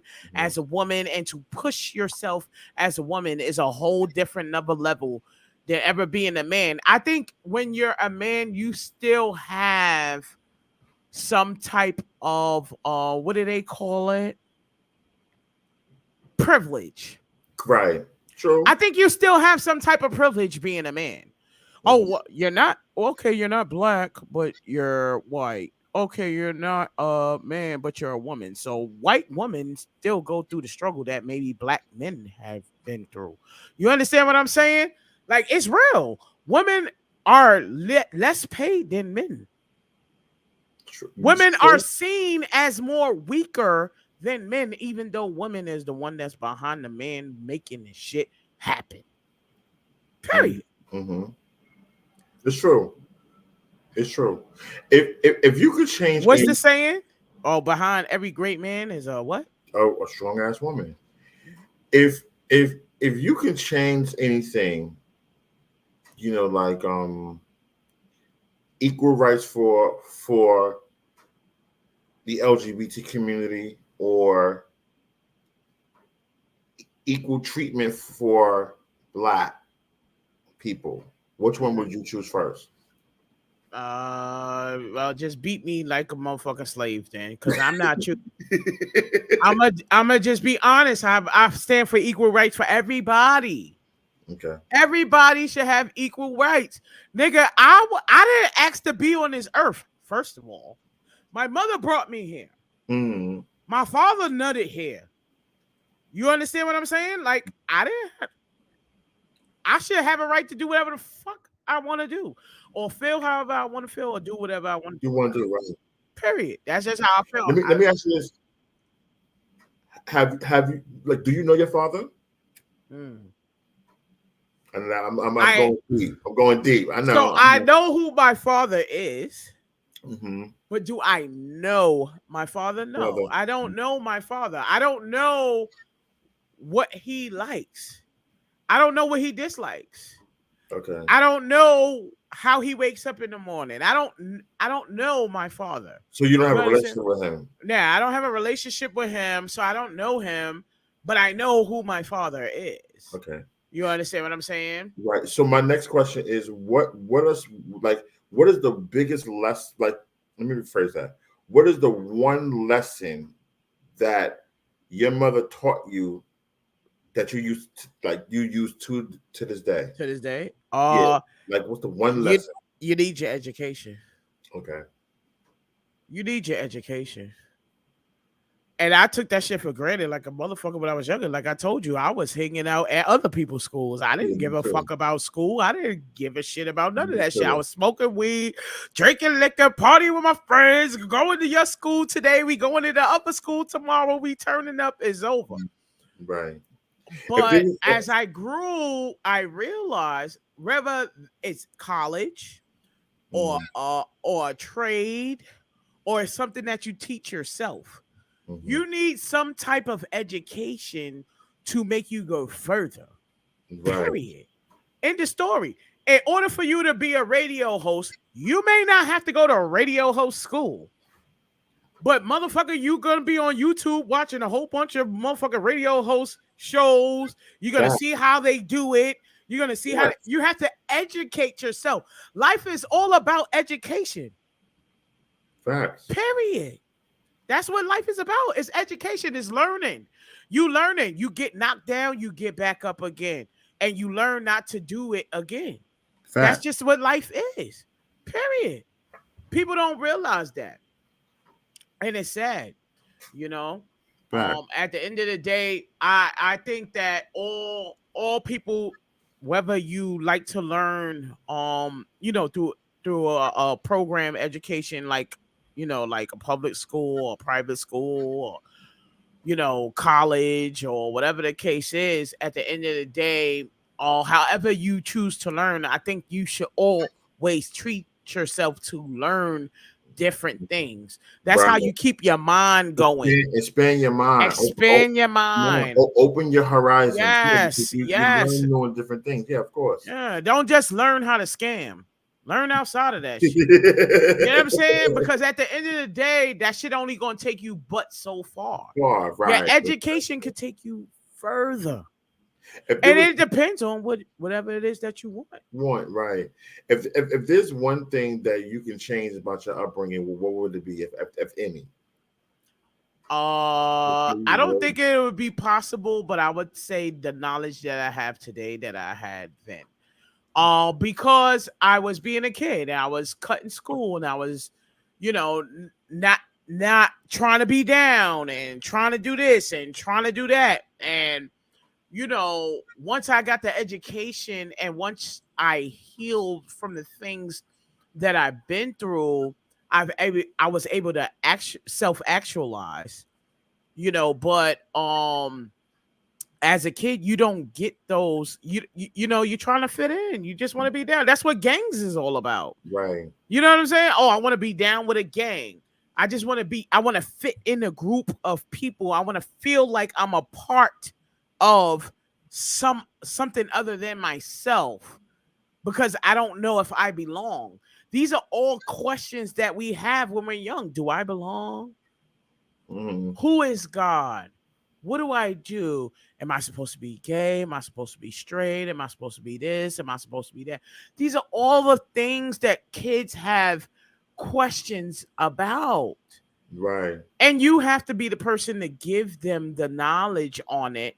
And if you don't get the knowledge on it, then how can you teach your kids how to do it? Right. Exactly. How can you teach them to grow? How could you teach them to live? You can't. Right. So at the end of the day, for me, it's just like this, just live your life, self-actualize, like really look inside yourself and really accept who you are. Today, right now, I want everybody that's tuned into this show right now to accept who you are. You could be a liar, a cheater, a heartbreaker, or whatever it is that you are, but accept that this is who I am. And then once you accept who you are, then you can move further and you know what you want and you know what you don't want. Right. And you know where you want to go and you know where you don't want to go. Exactly. So let's get into your music. Right, because I need a piss break. Let's get into your music. So you no longer call yourself Infinite. You've changed your name. To life. To life. Just give me the life. What's different between Infinite and Life? What's different? So I went through a lot of healing. Mm-hmm. I went through a lot of self-criticizing. I went through a lot of pain. I went through a lot of different things that God delivered to me. Okay. And I didn't see it as that at the time. Let me be honest. I was just like, oh, this bitch broke up with me. Oh, I don't got a family no more. Oh, I don't got a place to live. Oh, I don't got this. Oh, I don't got that.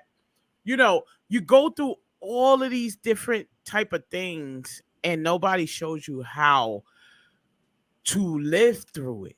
Right. How to grow from it. You have to legit understand what it is that you're going through and how to get yourself to that next level. Right.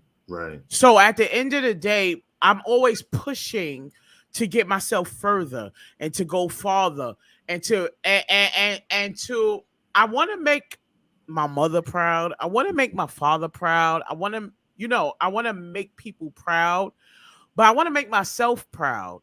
I want to make God proud. Facts. Because at the end of the day, I didn't go through these experiences in my life and didn't say, yo, Zoe, it's all right for you to be fucking top bottom or whatever the fuck you want to be, nigga. Be who you want to be. Let's go to the club, nigga. You understand what I'm saying? Right. Be yourself. Love yourself. Mm-hmm. That's what we on. Okay. It's 2023. It's time. So what during that time that you was out here making music, being infinite, what was going through your mind at that time? Like I'm what trying to was get paid, nigga. That's what I'm thinking. I'm okay. trying to get paid, nigga. I'm gonna make beats. I'm gonna do studio. Nigga, I'm about to have everything under wraps. Every single thing that any of the artists need in the independent industry, I'm Mhm. gonna have that product for them. And I'm gonna give it to them for the lowest price that they can Mhm. have it. Right. But then I started doing consultations. Okay. And then when I started doing consultations, I realized that a lot of artists are out here and they haven't actualized themselves. You know, they don't know what they want to do, where they want to be. They're not ready for the job. Mm-hmm. Being an artist is a job. I don't think people realize that. People think they could go to the studio and lay down a verse and put out a song and it's just gonna go crazy. No, Right. it's not. You Right. gotta have the money to give it to the radio stations. You gotta have the energy to post videos and to put shit out and tell people to go visit your website. Go to lifemusic.com right now. Right. You know what I'm saying? Go to my Instagram. We on life right now.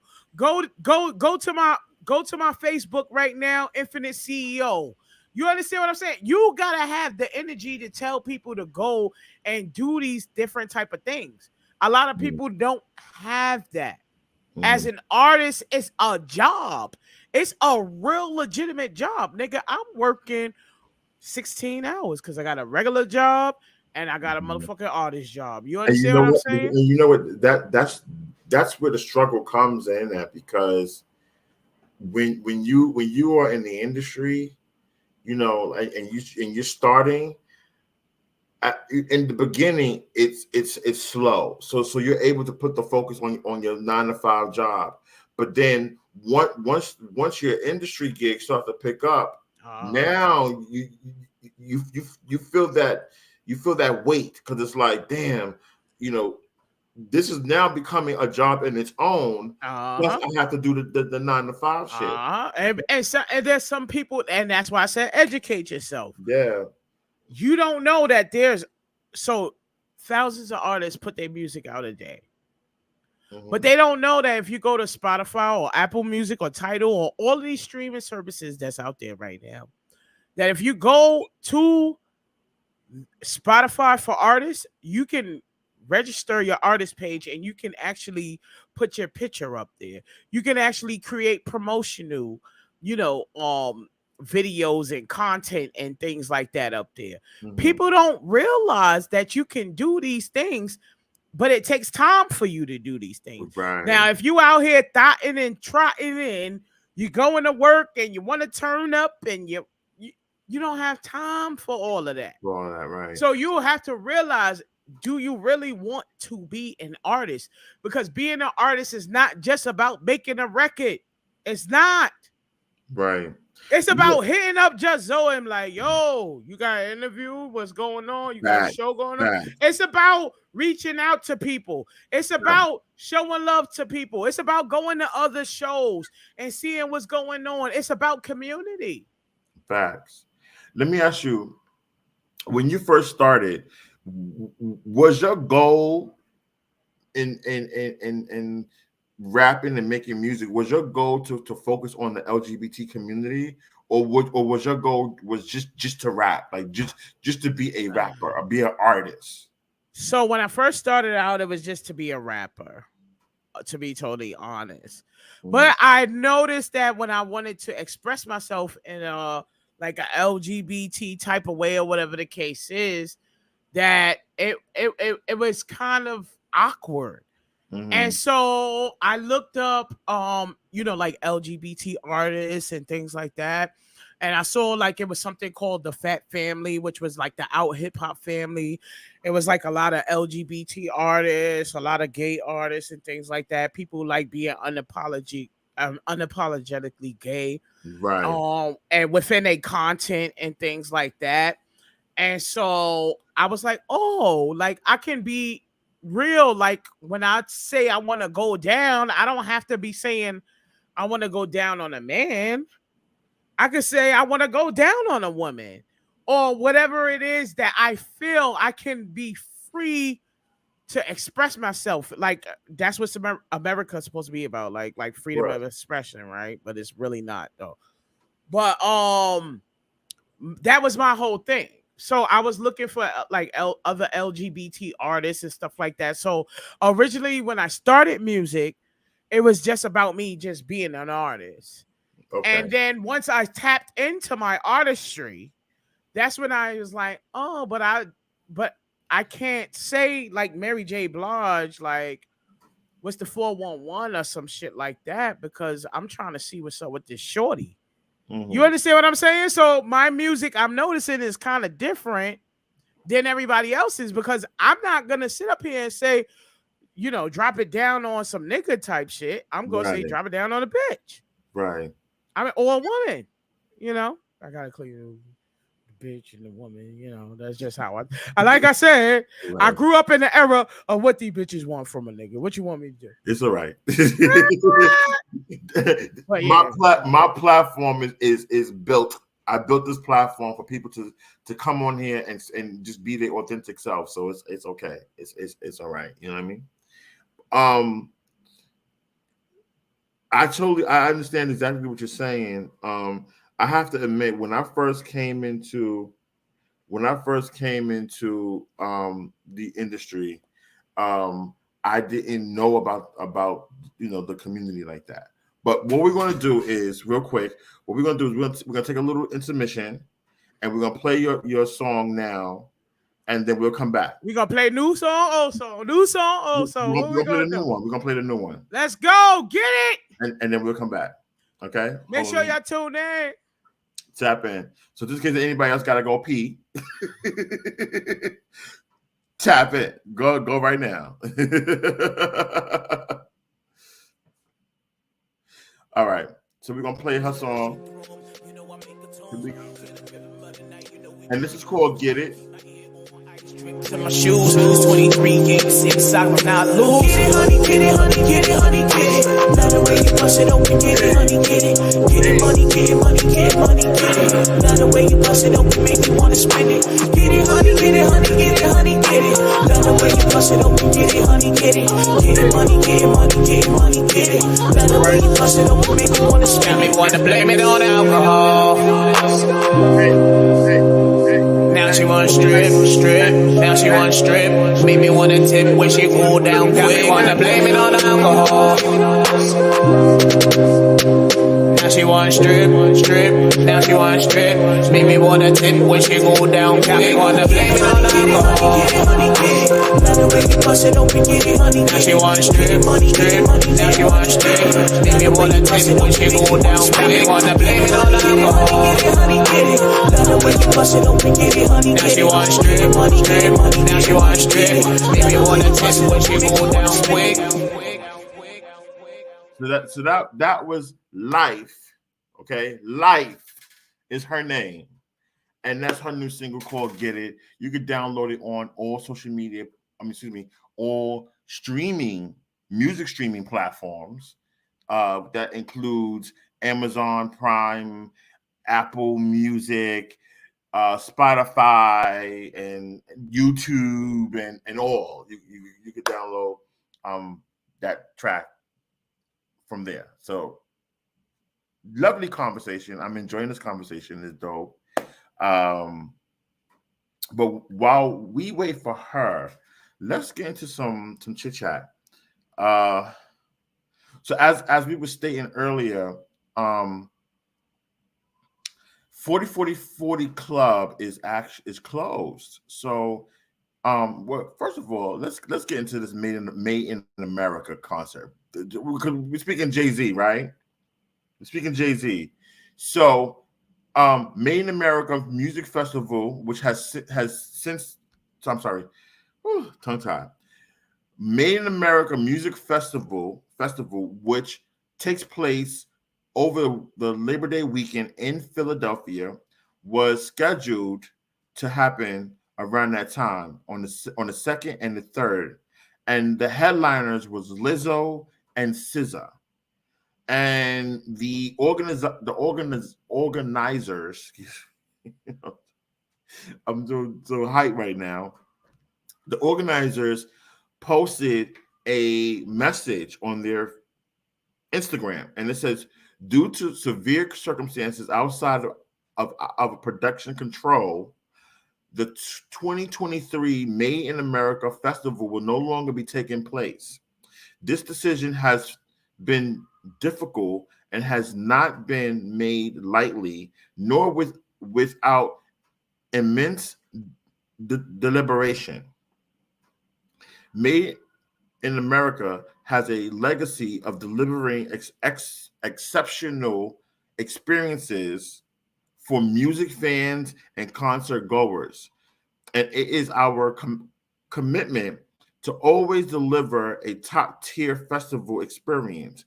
We look forward to turning to the Benjamin Franklin Parkway and the great city of Philadelphia in 2024. All ticket holders will be refunded at original point of purchase.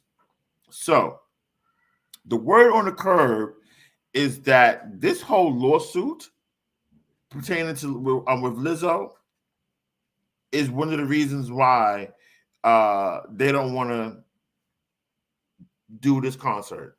That's the word on the street. I heard that it was poor ticket sales, and this whole thing with Lizzo. Supposedly, there's something going on, and I haven't researched it yet, but there's something going on with SZA, and I believe there's like a lawsuit or something going on with SZA. If anybody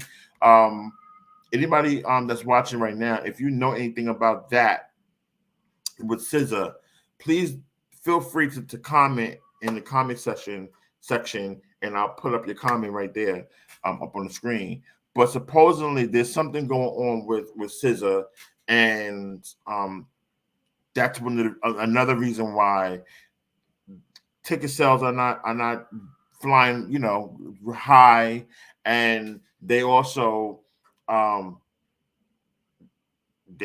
Lizzo. Just say Lizzo. I really do think it's this lawsuit with Lizzo. Now, if you don't know what's going on with Lizzo has 3 former dancers who is currently suing her for sexual harassment and employment wrongful termination, and also what's the third one? It's the third one. I forget what the third one is, but Lizzo getting sued, bottom line. So listen, I feel like this. Jay-Z is a top tier artist that anything that he touches, it should be perfect. Like, it shouldn't be no issues, no problems. I mean, don't get me wrong, I understand things happen, but the level of an artist, of a celebrity, a businessman, you know what I'm saying, a mogul that Jay-Z is, we shouldn't be hearing about this at all. You know what I'm saying? Like, if it's something with Lizzo and SZA, take them off. Take them off and replace them with somebody else. That has happened many times, where there was concerts and festivals that featured the headliners, and something happened and they replaced the headliners with somebody else. You know what I'm saying? So I do believe there's poor ticket sales, and I do believe that it's Lizzo and SZA, and people are just not feeling it. It was some other people that were supposed to be added on, and I totally, don't remember. But what we're gonna do is we're gonna get back into our interview with Life. Good conversation with Life, and she's backstage right now. So I think we're gonna bring her up right now. We're gonna bring her up to her music. We're gonna play her music again and bring her up. We're gonna bring her up on her own music. Hold on one second, y'all. Let's bring her up. Get money, get it. Get money, get money, get money, get it. Love the way you bust it open, make me wanna spend it. Get it, honey, get it, honey, get it, honey, get it. Love the way you bust it open, get it, honey, get it. Get money, get money, get money, get it. Love the way you bust it open, make me wanna spend it. Got me wanna blame it on alcohol. Now she want strip, strip. Now she want strip. Made me wanna tip when she cool down. Got me wanna blame it on the alcohol. Now she want strip, strip. Now she want strip. Made me wanna tip when she go down. Got me wanna blame it on the alcohol. Now she want strip, strip. Now she want strip. Made me wanna tip when she go down. Got me wanna blame it on the alcohol. Now she want strip, strip. Now she want strip. Made me wanna tip when she go down quick. All right. Okay. I'm talking about. So welcome back. Y'all know I couldn't do that shit without auto tune. Fuck out of here. I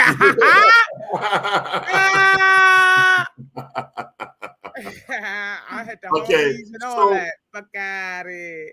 So let's talk about life. Who is life? Like who is life? Life is a motivator. Life is educator. Life is music. Life is everything. Is life. Is I want to give you life. I want to give you everything that I've been through in my life to make sure that your life is better. That's what life is all about. So I just want to give you life, baby. Okay, all right. So hold on, let me get myself on the screen. Yeah, I'm just trying to give you life. I'm trying to give you life with my music. Mm-hmm. I'm trying to give you life with my message. I'm trying to give you life, baby. That's it. Okay. So where are you now in your life? You lost what, like 100 pounds, right? If I'm correct. 100. I lost a whole person. It was like 150 pound per 250 pound person. You know, at one point in time, I was maybe about 360 or some pounds, and I realized after the pandemic, I went to the doctor and I realized I was 446 pounds. And it was really, so I've always been an athletic person, so it was easy for me to carry around the weight, right? Right. And I've always tried to keep the persona of being, you know, stern and being, you know, like okay with being big. I've never had a problem with pulling the bitch. I mean, well, a woman. I'm sorry. You see what these bitches want from a nigga? It's DMX fault. It's okay. SIP, DMX. But my whole thing is that, you know, like I said, you know, I was really big and it started getting tiring. And me and my girl, we wanted to go to Puerto Rico, and I went to book the trip, and I had to pay for the tickets, and I realized I had to buy 3 tickets for us to get on the airplane, to go round trip. In order for us to get on the airplane, for us to be sitting comfortable, because, you know, like the regular seats aren't good enough for big people. And that's when I realized that it was a fat tax in America. Talk about fat shaming. You know, it's fat tax. It's a tax. If you're fat, you're getting taxed right now. If you're fat, you gotta pay an extra $20 to $30 to $40 to $50 on a shirt that normally costs a normal person maybe $40 or $50 or $60. Now the shirt costs you $100. You understand what I'm saying? Because now they're saying the extra material, but they're not paying for extra material because they buying it from China anyway. Right. So it's a fat tax in America. They make us pay for being big. You know, I thought it was really unfair. I was tired of walking around, you know, like lethargic. And like I said, I'm athletic, but I was really heavy. It was hard. You know, I didn't want to walk down the street, you know. You know, it was hard. And then it was hard to look yourself in the mirror. You know, I've always been a big person. I've been big since I was maybe 10 or 11 years old. You know, I was a big kid. My mom, I remember her used to be mad because she had to shop for me at Lane Bryant instead of like the regular little kiddie stores. Right. That she would buy for kids. You know, she had to pay that extra money. My mother had to pay a fat tax. So at what age? At what age you start gaining weight? Probably when I was like 8 or 9 or 10 years old. I Oh, was really really? young. So it was Yeah, like I was it really was like young. me. Yeah, I was like 10, Yeah, 9. Yeah. yeah. I was a really young kid, and it's Chinese food or fucking Southern food, mac and cheese, I was about collard to say, green. I was about to say it's day 4 because It was right, In Harlem, they cook very rich. right. It Okay, was beans, greens, tomatoes, lambs, okay. yams. You name It it. was it was day 4 because listen, if you were skinny, it was you looking sick. You look too skinny. Right. Here, eat this. Let me feed you. Now we eating, we gaining weight, we getting fat. Now it's you big boned. When you're like medium size, it's you're big boned. But then as you get bigger, it's you fat. No, you did this to me. Right, you gave me the food. You name it. I'm telling you You gave me the fried that's why I chicken. love that goddamn song, because it was really beans, greens, tomatoes, lambs, Yes. yams. You name it. You gave me the fried chicken and mac and cheese and shit like that. Okay, you took me to the number hole, and I was eating them hamburgers and hot dogs in the number hole. Okay. Right. Right, you was coming home with the motherfucking Burger King sliders and shit. You know what I'm saying? Like, I had to eat it. It was what it was. But at the end of the day, like, so those are the things that we don't realize, like the disparities. Growing up in a black home, your parent may not have the money to feed you every meal. They want to make sure you go to school. So you can get that free school lunch, because now I gotta buy lunch for you, that motherfucker. That shit costs money, and we didn't have money. Like as I would say, as a people, we've struggled so much when it comes down to, finances and all of that type of stuff. We didn't have it, so we had to take what we could get. We had to make it happen for what we had. You know what I'm saying? Right. No, you're right, 100%. Because it was the same thing for me when growing up. You know, we had to make ends meet, and sometimes making those ends meet was you made anything, like you put anything together. You know what I'm saying? To make sure. Like, tell me you ain't had that cheese sandwich. Hell yeah. Tell me you ain't had that cheese sandwich. You put the motherfucking bread on it, and you put the cheese on the bread, and you had cheese toast. Yes. You had eggs and rice. We had all kind of shit. Growing up, we had all kind of shit, because our parents, they didn't have it. They didn't have it to do whatever they needed, like to feed us and to do all of the things like that we needed. We grew up in the disparity. We grew up at a disadvantage. That spice ham, that spice ham that had the little black dots. A matter of fact, was it spice ham or bologna? It was bologna with the black dots on it, and I think those was cloves. I think like cloves inside the bologna. With one slice of cheese and some wheat bread. Like what? That was getting you life right there. I remember I used to tell my cousin, like, yo, you make the best rice and eggs in the world, so I could get her to make the motherfucking rice and eggs and shit. Yes. You know what I'm saying? Like that's just how we grew up. We were poor. We grew up poor. We didn't have it. We had to strive for everything that we wanted. Right. And that's what makes it extra special when you make it. That's what makes it extra special for Jay-Z. That's what makes it special, for these people, in the music industry, like the Method Mans. I'm sure he grew up on those same type of things. Of course. You understand what I'm saying? Like, we grew up on these things because we didn't have it and our parents didn't have it, and we had to make just do. Right, exactly. We had to make just do. Mm-hmm. So at the end of the day, we did it. and we made it through it, and we pushed ourselves. And the whole point of the matter is just that we continue to push ourselves to make ourselves better, Better, because right? at the end of the day, I just want to be better. I want to tell you my experiences. I want to tell you that I didn't love school. I didn't fucking like that shit, but I have a master's degree. Okay.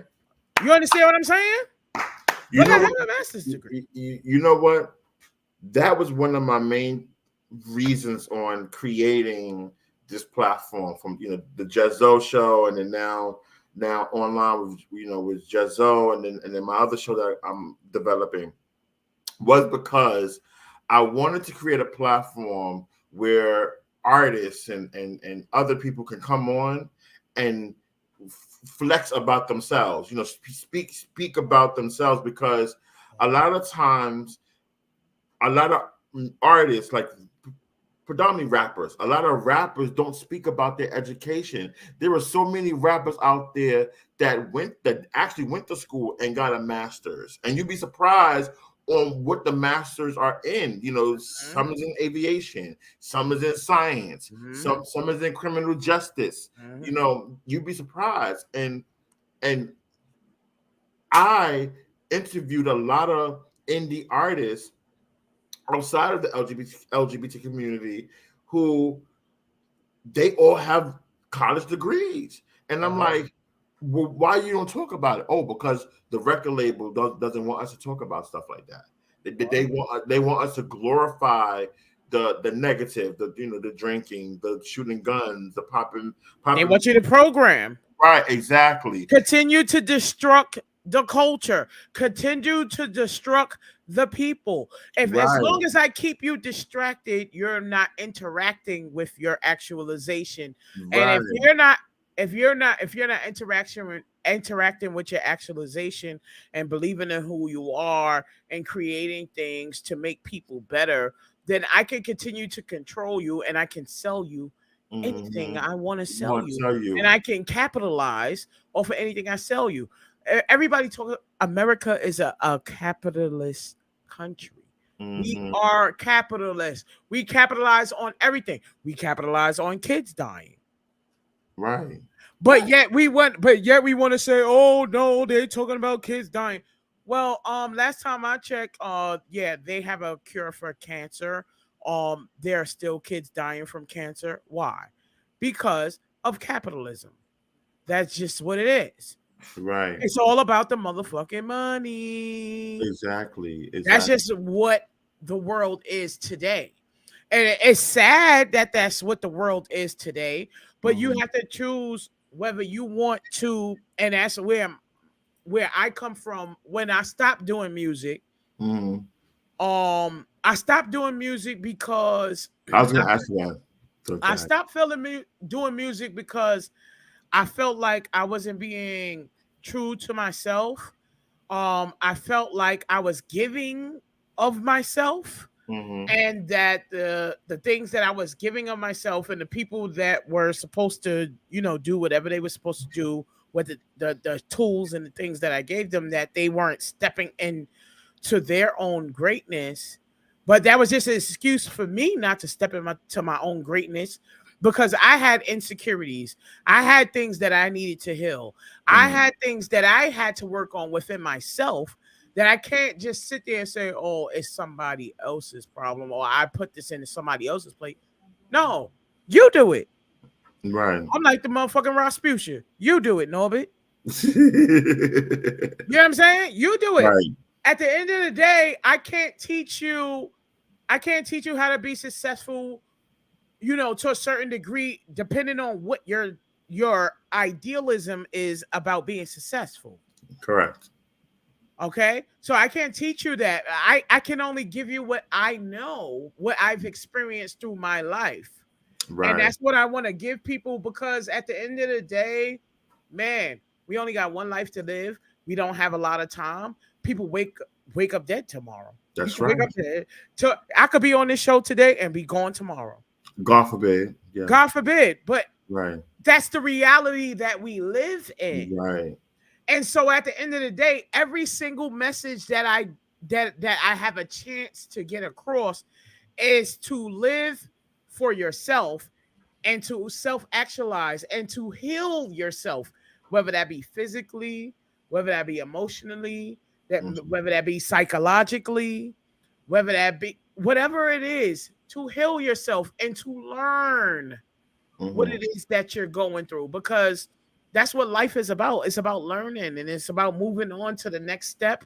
And I'm sure I'm gonna still have problems. I'm gonna still have issues. Shit, I got a motherfucking car note.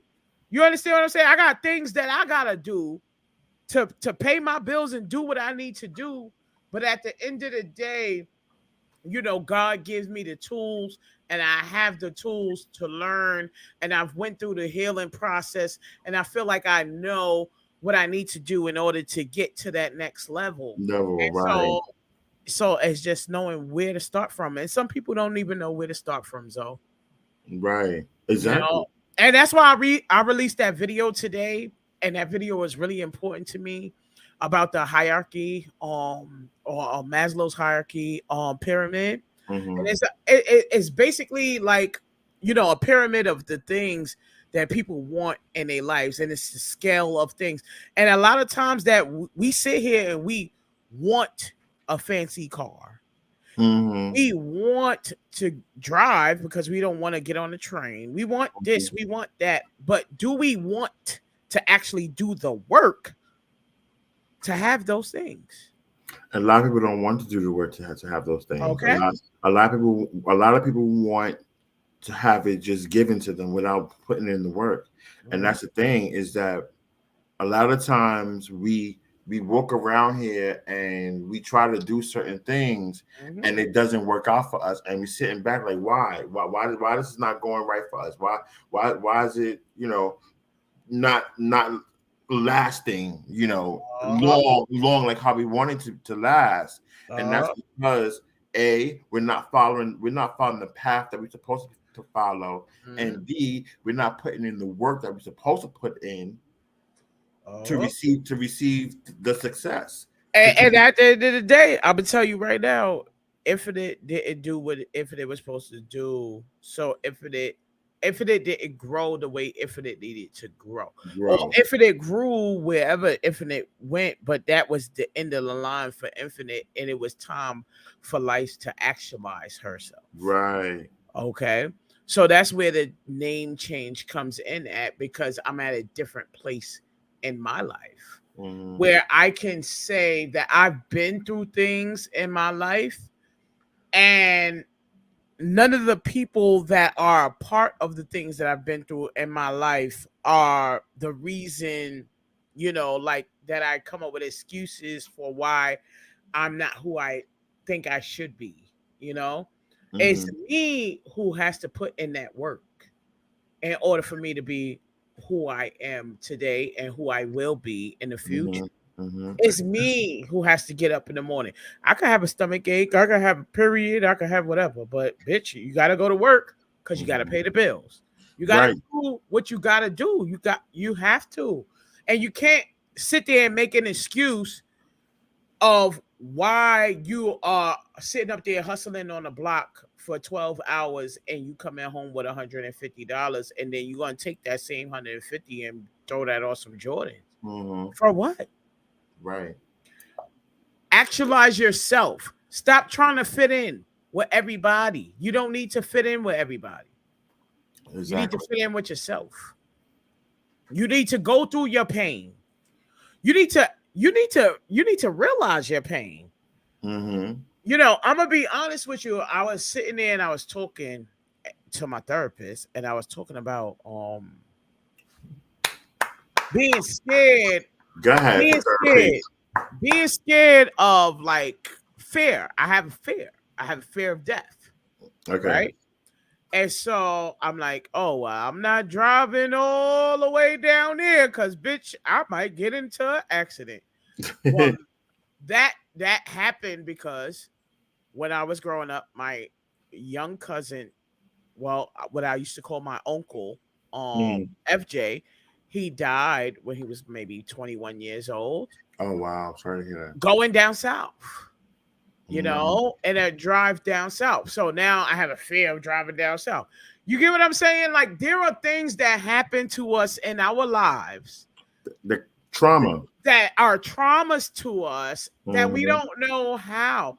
But if you have faith in God, and that's when I realized that was the real like moment for me. If you trust in God, even if something happens, you have to trust that that is what's supposed to happen. Facts. Okay. So at the end of the day, I'm going to live in what's supposed to happen. I'm not going to live in fear no more. I shall not fear no evil. Right. Period. Exactly. That's what we got to live by. We share fear, but nothing. You don't got to be like nobody. Facts. So I don't got to be like nobody. let's talk about your career in the LGBT community. Do you feel like you was embraced enough in the LGBT community? Your music, you know. So I feel like for the LGBT hip hop portion of the culture, I was celebrated. I've won 2 Out Hip Hop Music Awards for New York Anthem with Sonny Lewis, and with Why They Hating on Me for from Baron. Baron was the first bang. That was the first artist that I won an award with. And from when the time that I had a show, the first time I ever did a LGBT show, DJ Baker and Shorty Rock was there. When DJ Baker was doing like the Do Dirty show. That was like in 05, 06 sometime. How was that? So like they were there. Your first performing for the LGBT community, how was that? Like, well, we connected and we started a relationship. Okay. And it seems to be something that always happens. I do shows, I create relationships with people because people respect my music, because my music is always has been good. I don't feel that I feel that for each era of music that I've created music that people could dance to, that people could sing to, that people could vibe with. I just never had the income capacity to push my music as far as it needed to go. Like I said, programming. I don't got enough money to program you niggas. Well, y'all gotta do it yourselves. Right. And you gotta go stream it for me. Right. You know that was one of the things that that I looked at when I was doing radio. A couple of people within the community was kind of harsh with me about like not having LGBT artists on my show.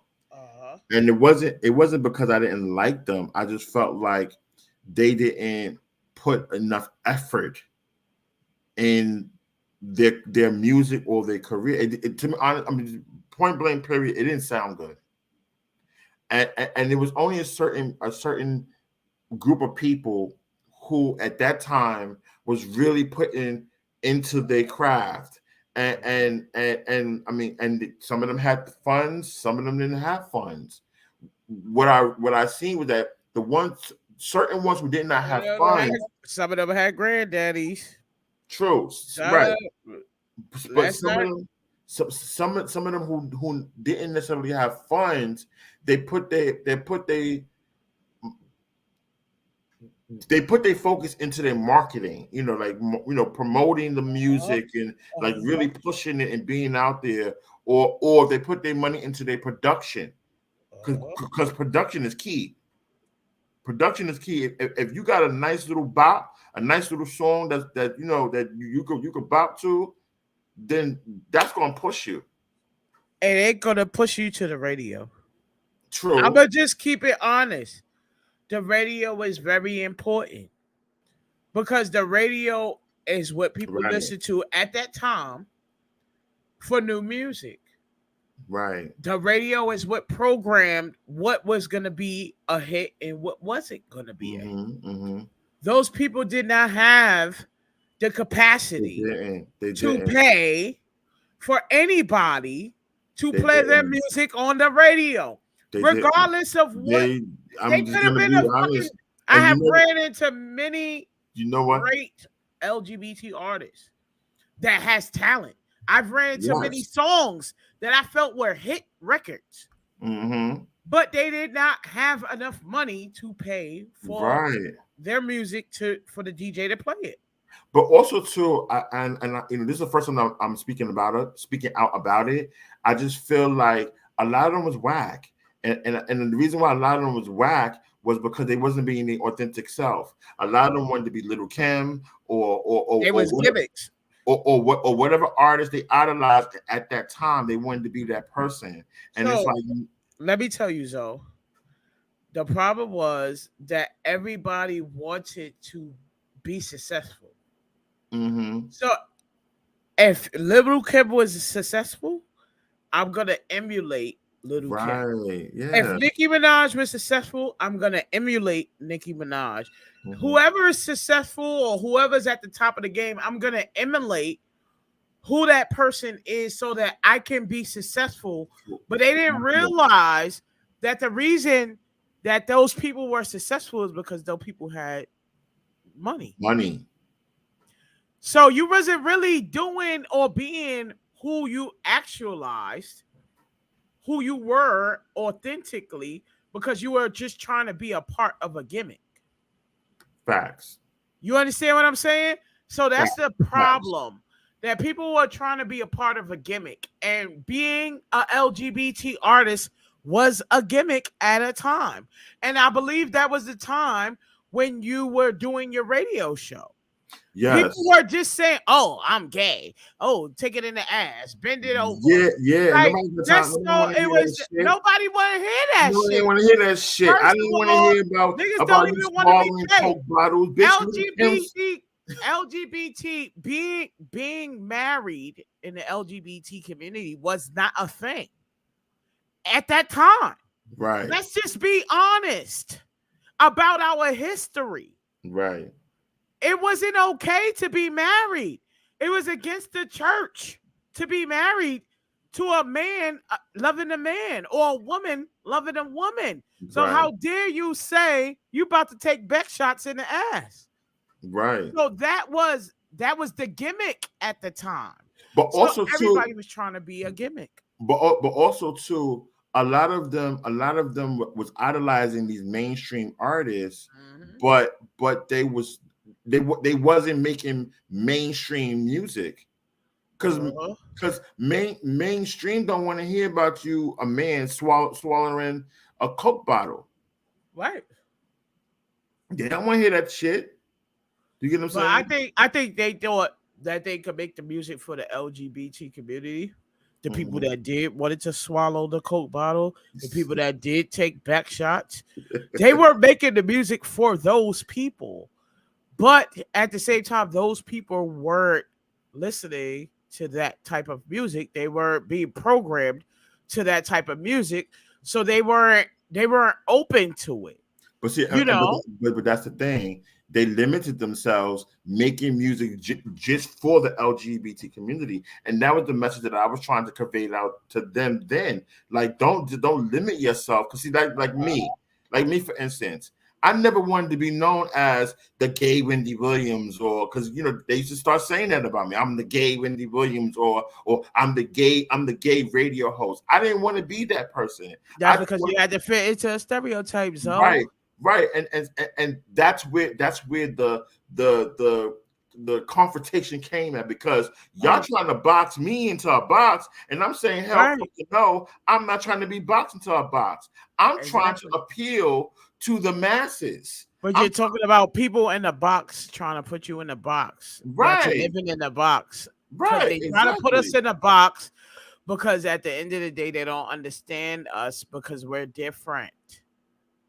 Right. They don't understand us because we're different, and we're all just trying to make it. All the artists that were reaching out, all the people that were like, "Oh yeah, folks are so because he don't want to play LGBT artists." No, you're not being authentic. You're not just making music because you like the way that it sounded. It made people dance. You are making music for a gimmick so Right. that you can become famous, so that you can be successful, because you're trying to actualize what the social norm is. Right. Everybody's trying to fit in the social norm. Everybody's trying to be down with everybody. That's the problem. And I wasn't trying to be down with everybody. I was trying to do my own thing. You know what I'm saying? And be my own individual person. Uh-huh. And I did have LGBT people on my radio show. You know, Uh-huh. from the Last Offense. Remember Lasto? I had Uh-huh. Lasto on my show. I'm trying to think. It's been so many. It's been like 10 years. I can't even remember. But Yeah, it's been years. it's been years. But You I know? did have people that I felt like can go mainstream, But and they they made didn't have music. the money. They were broke. And And when you so, broke, you ain't going nowhere unless you meet somebody with some money. unfortunately, just keeping it all real, some of them are still making the same kind of music that they was making 10 years ago. Where's the growth? Because there's some people that are still buying it. Where's the growth though? But where's No, it's not about growth. It's about income. yeah, but It's about an income disparity. not You for want to nothing. make money. Not for At nothing. the end of the day, if you're telling me that you're an artist and you're just creating music just to fucking create music, you're lying to me. Right. You want Yeah. you want a financial positive stream But of income. Anthony, I gotta stop you for a second.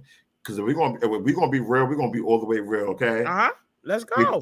If you look at some of them right now, who's buying a fucking music? The granddaddies and the grandpapas. That wouldn't have fucked them just the same way they say their name music. If they're making income, off their music. Now, see, now you got me cursing right now. Okay, if they making income off their fucking music, they wouldn't be sharing no room, no house, no nothing. You know what I'm saying? Like they're not. They're just making enough to. So okay, let's start here. Amazon was a really big. It is a really big company. Yeah. Correct. Most of the things that you buy right now is from Amazon. If anything else, Amazon has it. Right? Right. Yo, what up? What up? What up? What up? What up? What up? What up? What up? What up? Yo, they closed our joint down, but we had fun. You already know. But yo, on some real shit. I want to say this, and I want to form it properly so people understand. Amazon lost $1 billion. Mm-hmm. I'm not just saying that. $1 billion before they became successful. Right. Is there regular people that see $1 billion, $1 million in their lives? Nope. No, they don't see that type of money. They don't see that type of money. What I'm trying to explain to you is they don't have it. Amazon could lose $1 billion because they had the education to start a company where people. Hold on. You buy shares and you buy shares and you buy shares and you buy shares. So we got money to lose at this point. When you're an independent artist, you don't have money to lose. You just got the little crumbs that's on the side from what you created from whatever your regular life is. You understand what I'm saying? Right. So that's what I'm trying to tell you. At the end of the day, these people did not have money. They didn't have money to lose. And the little money that they did get wasn't $1 billion. It was only enough to maybe release a record. They still don't have no money to lose. But in the words of T.S. Madison, they need to step their pussies up. No, you know what they need to step their life up. Facts. They need to step their life up and realize, do I want to be an artist, and what is it that I want to give to the community? Because as Infinite, I wanted to give the community good music, but I damn sure just wanted some bread. I had a whole family that I had to raise. Mm-hmm. I had kids that I needed to raise. I had a fucking woman that wanted to make sure that we could pay the rent, that we could pay the bills, that we could do all of this stuff on top of the things that I was doing musically. You understand what I'm saying? So people have normal lives. I want to wear the latest Jordans. I want to wear a fucking Prada shirt. I want to fucking buy a gold chain. You understand what I'm saying? Like, these are the things that we want. So not a lot of time that you get the money, you're going to spend it on things that you need to spend it on. Right. You're going to spend it on fucking just shit that you want. Right.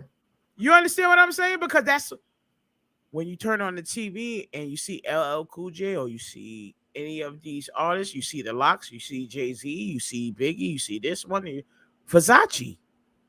Yeah, but then the same token, that just goes to show you where their priorities are. You know what I mean? Right, but who taught them that? Who taught them priorities? Their parents that maybe wasn't parents once they found out they was gay in the first place? That's true. Who taught them? How do you learn? The streets, the community. The streets, the community. That's all you have. And like I said, at the end of the day, it's all about programming. So if you wasn't programmed properly to understand what your life is and what you need to become and why you're here, you're still asking yourself the same questions over and over again. You know, before I decided to do music again, you know, I was sitting there and I was thinking to myself, like, why do I want to do this? Like, what could come of it? You know, right. What message am I putting across? So I'm gonna be really transparent with you. I moved to a Flatbush area where it's crazy. When I tell you, I got a police fucking trailer outside right now. Really? You understand what I'm saying? Like, they're outside to make sure that people that's outside that's acting correctly. You understand what I'm saying? So I was going to the store and some kids ran down on some kids and they were shooting. And I had to get down on the floor in a white sweatsuit. And that's when I realized, you know, kids these days are misguided. They don't know. They don't have the knowledge. They don't know where they from. How could you love yourself? Who's teaching you that, Zoe? Right. They may come from parents that don't love themselves. Facts. It's all a big train of shit, and we got to teach differently. You know, we got to teach just differently with our music. We got to teach differently with the words and the messages that we want out there, you know, in these streets. And that's just that, you know. Like I said, spend your life, spend 12 hours on the block or spend 12 hours on YouTube learning what you love to do. Correct. And watch how much money you make off of what you love to do as opposed to being on a block and doing all that dumb shit and wind up in jail or wind up shot or wind up killed or your friend get killed or anything like that. You don't need none of that. Right. Take the time. Learn. You don't have to go to school. Go to YouTube. Nigga, everything is on YouTube now. I got my master's degree on YouTube University. Yeah, exactly. Everything is on YouTube. I went to Toro College. For but real? Let me tell you, the one way downtown, like on Canal downtown. It was. I went to 23rd Street. 23rd Street. Yeah, okay, DMX program. That's where it all started for me, learning how to do music and all of that. But my whole thing is, at the end of the day, you may not be a college professional. You don't want to do that. You may not be that type of person, but yo, I'm telling you right now, if you go on YouTube, you can find anything right now. I didn't know what the fuck my professor was talking about. That nigga was confusing the shit out of me. And I went on YouTube and I learned it myself because I wanted it. You understand what I'm saying? You gotta want it. I want everybody to want it. Mm-hmm. I want y'all to want it. I want you to want whatever your dreams or your highest expectation is, even if it's just to get the next pair of sneakers or shoes or the latest clothes or whatever it is. If that's your goal, then I need you to find out what it is that you're good at, and I need you to master it. And I need you to master it, whether that's a master's degree at Toro College or Mm-hmm. whether that's a master's degree on YouTube University. Right. Do the math. So let's talk about Get It. How did that track come about? What made you create that track? And who was the producer on it? Um, I'm the and producer. okay, so you produced the track. Yeah, I produced the track. I wrote the song. I do everything, you know? Okay.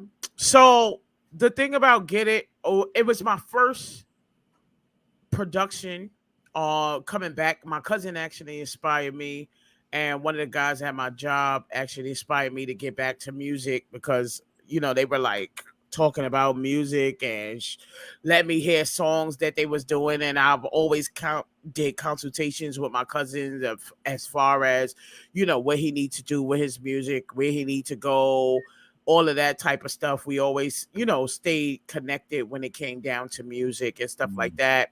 And I saw he was doing his music and everything. And he was like, like, I need you, cuz, like, get back into it.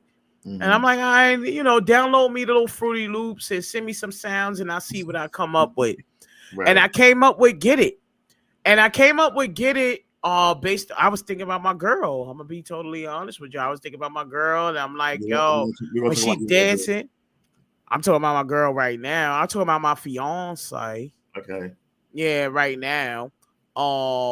She's a playful person and everything like that.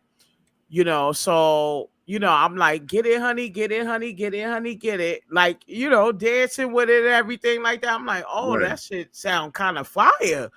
Mm-hmm. You know what I'm saying? And I went and like my process for me when it comes down to production and everything like that, I'll hear some sounds in my head. I'll try to lay it down. Sometimes it comes out the way that I heard it in my head, and sometimes it comes out different. And then the production just talks to me. Right. I'm a songwriter, so I could always come up with something smooth. I thought it was smooth. I was singing and I had somebody to sing it too. You know what I'm saying? So that's what it was. That's how I came up with that track. And make sure y'all make it number one. Facts. Facts. Yeah, I'm gonna need y'all to check that out. Make sure y'all check out Get It on all streaming platforms everywhere. I don't need to say Instagram, Twitter. I don't need to say Spotify, Apple Music. I say anywhere. Look for Get It under Life, and you will find it if you really want to check it out. I'm telling you, it's a good song, it's a good vibe, and I want you to listen to it, and I want you to consume it. I want you to enjoy it. I want it to make you feel good. I just want to make feel good music. All right, so real quick, let's talk about your fiance. Mm-hmm. How does she make you a better person? What is it about her? She makes me think about my actions. Okay. She makes me think about my actions. She is there for anything I'm there for. Mm-hmm. If I want to be a rapper, if I want to be a fucking construction worker, whatever it is that I want to do, she accepts me for who I am, and she promotes me, no matter what. Right. And I think that's hard to come by, because she could want me to be like everybody else, but no, she understands me, and she loves me, and she loves what I do. She believes in me, and that, like, that's all I need is her love and her belief. Right. And so that's you were telling me when we were doing the pre-interview that she went through the weight loss journey with you. Actually, when I was going through, like, when I had to go on a liquid diet, And like I said, I was 446 pounds. So I'm beans, greens, tomatoes. I was eating everything. You know what I'm saying? And so I had to call it cold turkey. And she said, baby, you're not going to do this by yourself. I'm going to do it with you. Right. And we're going to go through this together. We're going to lose this weight together. We're going to do this together. Right. And that's when I knew that I'm going to propose to this woman. That's dope. Because at the end of the day, she could have judged me for it. She could have done anything else, but she stood by me. Right. And like I always say, it's always a woman standing by your side that make you stronger, that make you feel like you can do it. Like I feel like motherfucker Hulkman when I'm around her. I can do anything because she believes in me. She's there for me. She loves me. And that's all I can ask for. Right. Right. Especially when it comes down to it, because it's a lot of women out here, they will sit there, they trying to get $1 out of you, they trying to get this, they trying to get that. So to actually have a woman that loves you, regardless of what, it's special. And so I love her. So why her? Why, like when you first met her, what was that one thing that made you choose her? It's gonna sound stupid and maybe funny to people, but I'm gonna be honest. It was the whole. She's watching. She's watching. I don't know if she's watching, but the whole thing was like in New York City, everybody knows the parking situation, right? Right. Like there's no fucking parking in New York City at all. If you come home after 3:00, it's over for you, nigga. You sitting outside and you waiting for that parking spot. Right. And she like. I'm like, all right, you could go upstairs while I'm waiting for this parking spot. She like, no, I'm not going upstairs. Like, if you gotta wait for a parking spot, I gotta wait for a parking spot. Like, we gonna sit here together. And it happened over and over and over and over again. And that's when I realized, like, yo, this woman is willing to sit with me, whether it's hot, whether it's cold, whether it's long, whether it's short, whatever it is, she's willing to ride with me. And she's willing to be there with me no matter what I'm going through. So, yeah, shout out to her. Shout out to my boo. That's what's up. That's what's up. Yeah, so, I mean, it sounds stupid, but it's the little things. Love, it's the little things. You know what I'm saying? It is. It's the little because she could have been like, oh, well, bye, bitch. I'm going upstairs. I see you when you get I see you when you find a parking spot. Nah, love. She was right there with me. Yeah, love wins, and like you said, it's the little things that matter more than anything. You wasn't willing to just leave me, right? You was gonna sit there with me. A lot of people pay attention to the grand gestures, but it's the small things that matters the most. And when you see that a person is paying attention to the small things, that lets you know that they're paying attention to you. So yeah, it's a love wins for sure. Yeah, definitely. And so, like my girl's a rider, I do shows, she's singing the songs with me. She pumping me up. She my hype man. Right. You know what I'm saying? Like she not like, oh babe, you don't think you should just do the regular job and just chill with that. You know what I'm saying? Like she not putting negative thoughts in my head about I can't do it. She's promoting me, telling me I can do it, telling me I am special. She's pushing me forward. And that's special. You can't just get that anywhere because not everybody gonna believe in you. But my girl believe in me and I believe in her, and we gonna do it together. Real talk. Shout out to your future wifey. Yeah, we gonna get married next year. Let's clap for your future wifey. Come on. Let's give her flowers and her roses right now. Pew, pew, pew, pew, pew, pew, pew. So what's next for life? Because you're embarking this new journey. Oh, pause. Before we go there, what inspired the weight loss? I told you it was the airplane part. Oh, right, the airplane. The fat. I got tired of the fat tax. Right, fat tax. I'm tired of the fat tax. Fat tax, right? So I'm over it. So I want to be smaller, so I don't have to pay $200 for a shirt that costs $10.99. So where are you now in your weight loss journey?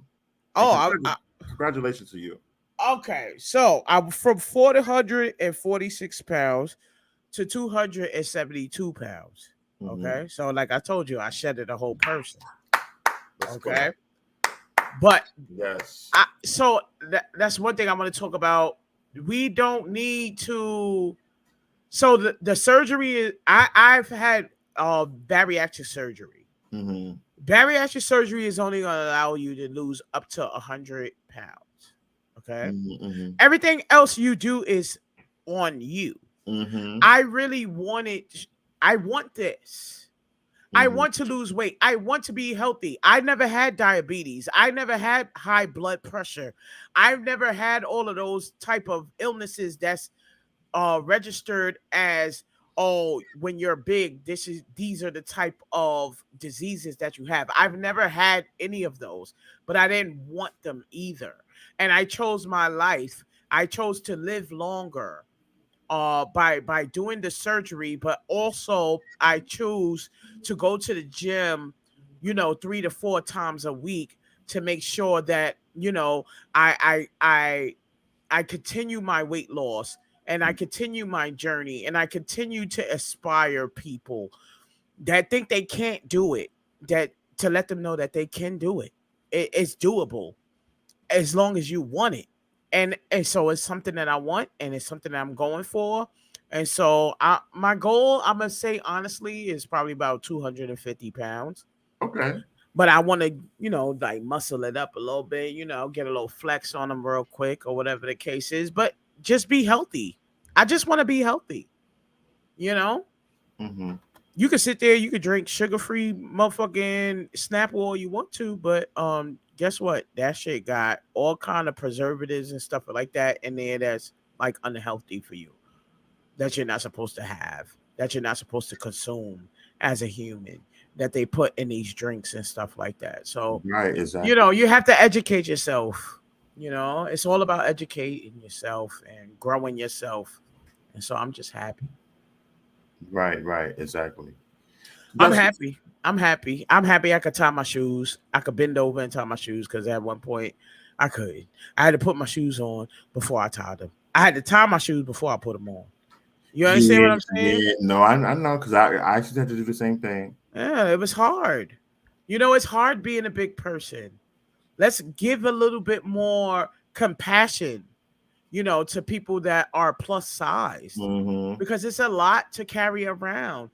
It's a lot that you walk around and people look at you funny, or you're just subconscious about yourself. And when you're walking around and somebody's laughing, they could be laughing about whatever is going on in their life, but you're Mm-hmm. subconscious about it. You think they're laughing about you because you're About you. insecure, Mm-hmm. Mm-hmm. you know? And it's like, at the end of the day, just live and just love yourself. Right. Exactly. So what's next for life? Life is the new reincarnation of you, right? Mm, right. What So what's next? what's next? What's next for the artist and for the music? Okay, so music wise, I'm gonna continue to make music to make people dance. I'm gonna make drill music. I'm gonna make godly music. I'm gonna make I would love dotty to hear the drill music. music. I'm gonna make all different type of music. It depends on how I feel Right. because music is my feelings, is my emotions, is all of the things that I'm giving you. It's my thoughts. Um, so as far as music is concerned, you're definitely gonna experience the things that I've been through and things that I'm going through and the things that I will go through in my life. Mm-hmm.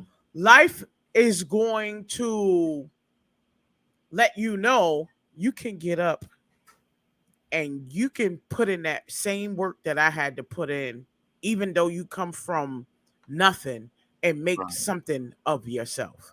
You understand what I'm saying? So life is going, I can't tell you where life will go because we don't know where life will go. We will never know where life will go.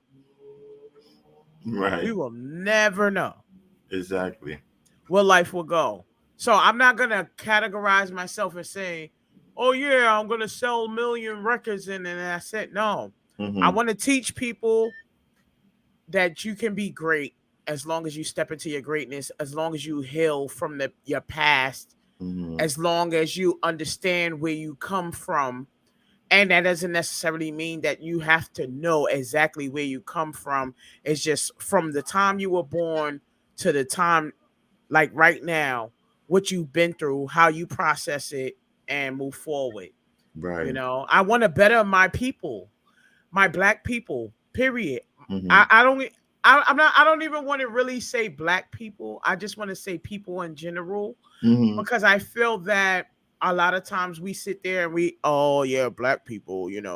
I understand that, but it's also some white people and Chinese people and Indian people and all different type of people that's been through a struggle, Mm-hmm. in this world that they had to live through.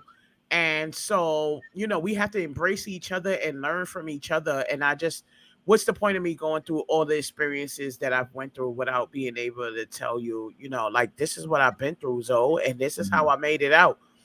And this is where I've peaked, but you can peak higher than I can. Right. You can be a president. You could be a first lady. You can be a lawyer.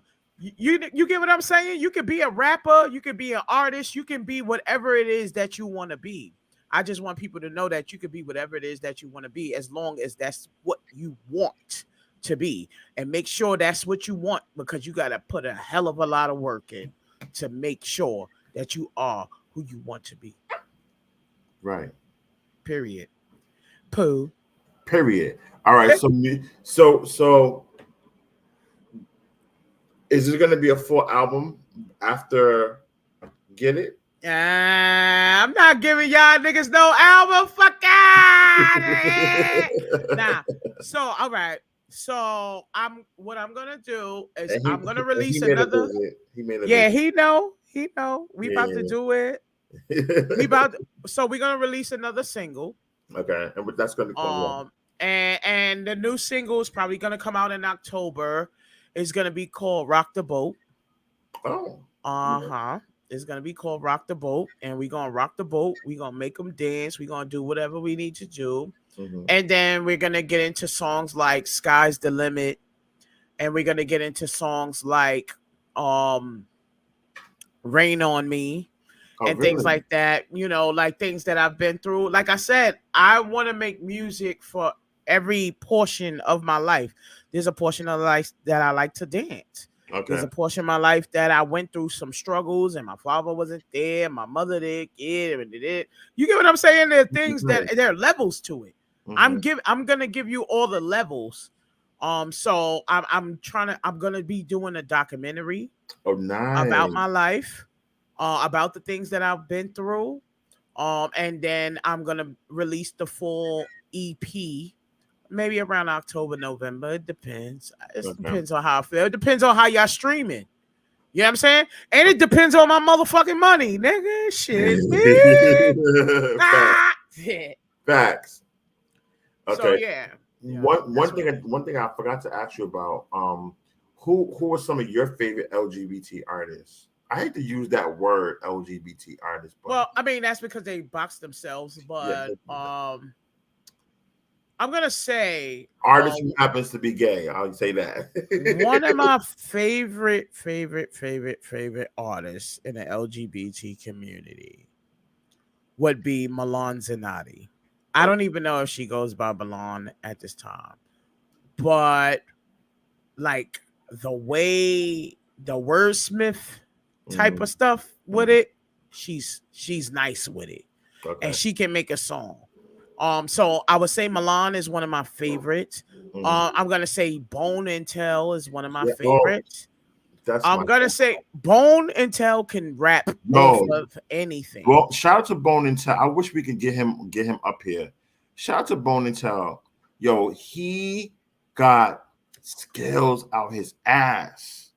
When I tell you the brother could rap off of anything, off of anything. He could start rapping right now if he wanted to. If he wanted, Bone is so good. You could say penny, and Bone will rap about a whole penny. Bone is talented. He's very talented. He's one of my favorite artists. And I'm going to say one of the artists that inspired me, we may not know that well, is Darrell Arthur. Yeah, I Um never heard of him before. yeah, so he was he was like a new artist and he didn't really take off or whatever the case is. But the reason why he inspired me is because he would do music like he would tell me, I want hip hop and then I want pop and then I want dance all in the same track. And it's like, what? Hip hop, pop, and dance, and you don't put that together. Right. We never put that together. That was never a thing. Mm-hmm. But he inspired me to do those different type of things and explore those. And what is hip hop right now? Can I ask you that question? It's a mixture of pop.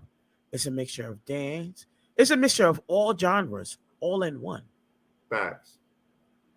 So yeah, shout out to him for inspiring me on a creative level, to get me where I am today. I will always appreciate Darrell Arthur as an artist. Um, so yeah, Bone, Milan, Darrell, and hmm,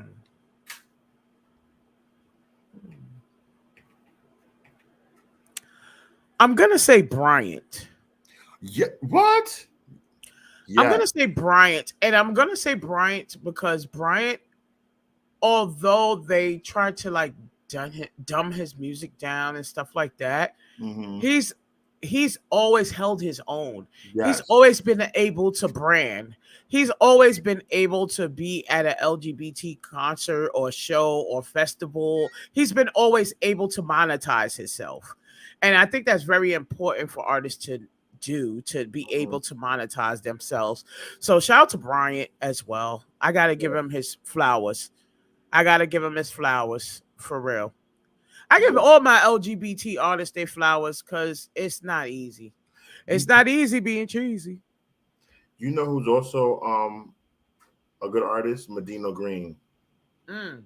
Medina was a wordsmith too, man. Or Medina is, Green. he was nice too. I had songs with all of them. I had songs with Medina. I had songs with Brian. I had songs with Bone. You get what I'm saying? Like I had songs with everybody because they embraced me. I embraced them. It's just that we didn't have the money. We didn't have the money. We was broke.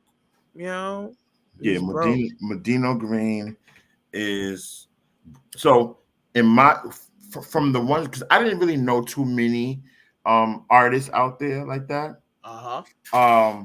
But the ones that I did know and the ones that I took a liking to was Bryant, which I've interviewed before.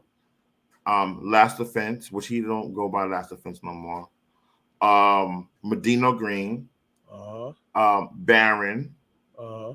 Baron has a different sound. You know, he has a very eclectic sound, and I was very entertained Uh huh. by Baron. Shorty And, Rock. and Barrett's fucking shows were like top tier. Yeah, yeah. His shows, his shows were top tier. Mm-hmm. I will always have respect for Barrett. Baron, yeah.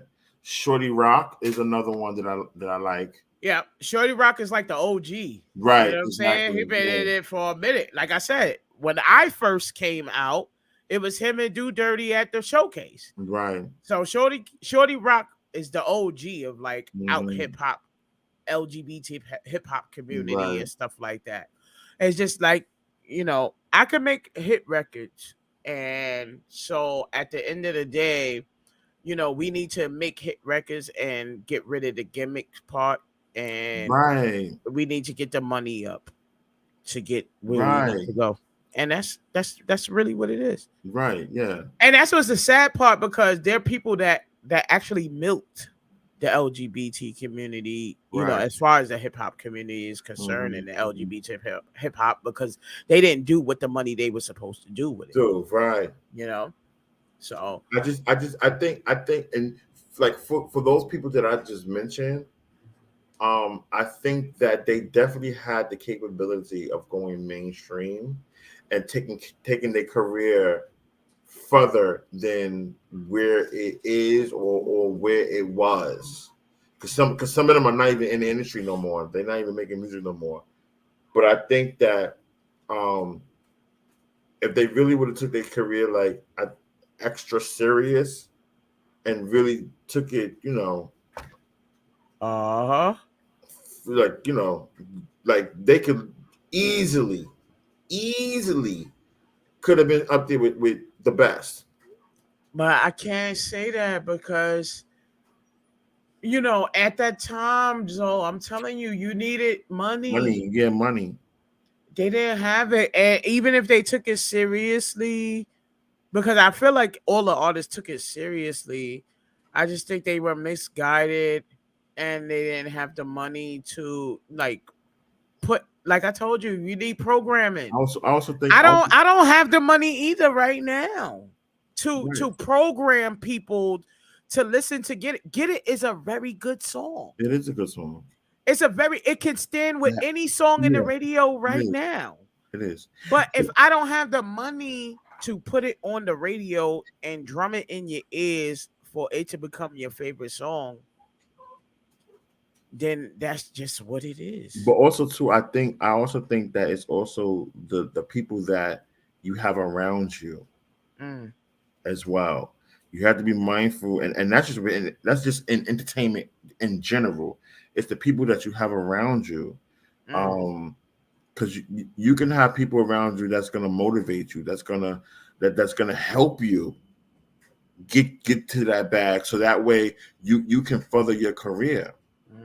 You get what I'm saying? If you don't have the right people around you that's gonna motivate you and help you get to the bag, you know what I'm saying? Have a purpose for being around you. If you like a real collective. Right, like everybody go outside and we all gonna sell each other stuff and we all gonna do this and we all gonna do that. All of that, right. We didn't have that because we didn't know what that's what it needed to take. Remember, shit, when I started this shit, I was fucking 18, 19 years old. I was still a kid. Most of those guys that you mentioned, they were kids. Right, I know. Yeah. They were kids and they didn't have it. And so, you got to charge it to the game at this point. You got to charge it to the game. You did what you did. You tried what you tried and you move where you move. And like I said, my whole thing now is not to be rich or not to be famous. My whole thing now is just to empower my community with the knowledge that I have from all the experiences I've had through my life. There's another artist that was out around that time. I believe he's from Minnesota. I can't get his name. Light-skinned brother, kind of short. Or is it Chaos? Chaos, yes. Yep. Chaos. Trust me, I know all of them. That's my guy. All my bros. I got a song with Chaos too. I got a song with Chaos and Milan Zanatti. We had good music. Yes. We just did not have a place or a platform to put it on enough to drum it in everybody's ears to let them know like we are here and this is what we needed. And I think also too, and maybe I'm talking out of turn, I don't know, but I'm gonna just speak my mind. I think that the powers to be who was running or controlling out hip hop music, I think that they did a disjustice to y'all too, because they should have came up and nurtured y'all and showed y'all the ropes, and because they knew that y'all was young. They didn't give a shit. It was all a money game. I remember I paid I think it was like about 3 rehearsal sessions because we were supposed to perform at like the Out Hip Hop Music Awards. And that the one that me and Sonny Lewis won for New York Anthem. And that show never happened. Really? And did you get your money back? And I never got my money back. I got you know what I got back? I got back like you can file it on your taxes for a not-for-profit organization.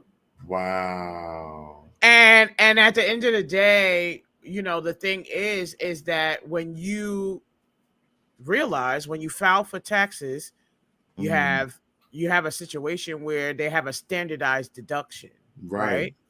So if you're not putting out more than the standardized production, deduction, Mm-hmm. then you're not getting money back from that not-for-profit organization. Right. You might as well just claim the standard deduction because the standard deduction is more, Mm-hmm. so that way you get more of a tax return back. Right. So if you don't understand that part, then you just got raped. And so at that point, I just got robbed. I never received an actual like on hand award for it or anything like that. Wait, You wait. know, You didn't get the actual no, award? I've never even actually gotten the actual. All I got was on the LARA website for the Out Music Awards. All I got was saying that I won But you for didn't get an no actual a trophy a trophy. No, I or only a have plaque. one. I only have one trophy, and that was with me and Baron. And Baron never got a trophy because we both won together with the song "Why They Hating on Me." Wow. So they never even gave you a trophy. They never gave you a trophy, nor did they give Baron a trophy. Talk Right. about support, but then when shit hit the fan, they want to all band together and talk about support, support, support. But you're not supporting your own people. You're not supporting your old people, and they not supporting your old people because we're all like crabs in a barrel, and we don't know how to live because we haven't been taught because we've been broken since shit probably the time before we was even born. We've been broken as a culture. We've been broken as a people. We've been broken, and now we're repairing ourselves. And every time we repair ourselves, we still get torn down. When you look at Tulsa and you look at these TV shows and they talk about black communities that built themselves and had black-owned businesses and black banks and all of these positive things happen in the black community, they were burned down to the ground. So, I would sit there and I would say, oh, it's these people fall or that people fall. It's just not. It's just life. It's what happened. You know. How do you feel about the community now? Mm. The community is no longer a community. Okay. It's every man for themselves. Okay. That's what it is. You have people that are aspiring artists themselves that are trying to create create platforms for themselves, but front it as they're creating platforms for other people. People, right? And it's just because they want to make it and they want the money and they want to live freely and they want to, they want to be. Right. They want to be. And so let's stop wanting to be and let's just be who we are and let's move forward. There's no time for the go back or step back anymore. It's no time for that anymore. It's only time to move forward. You can't go back. We all know that, right? That's right. You can't go back to yesterday, right? That's right. You can only move from this moment and the minutes that's counting above. So let's live for that. Right, exactly. And that's it. Okay.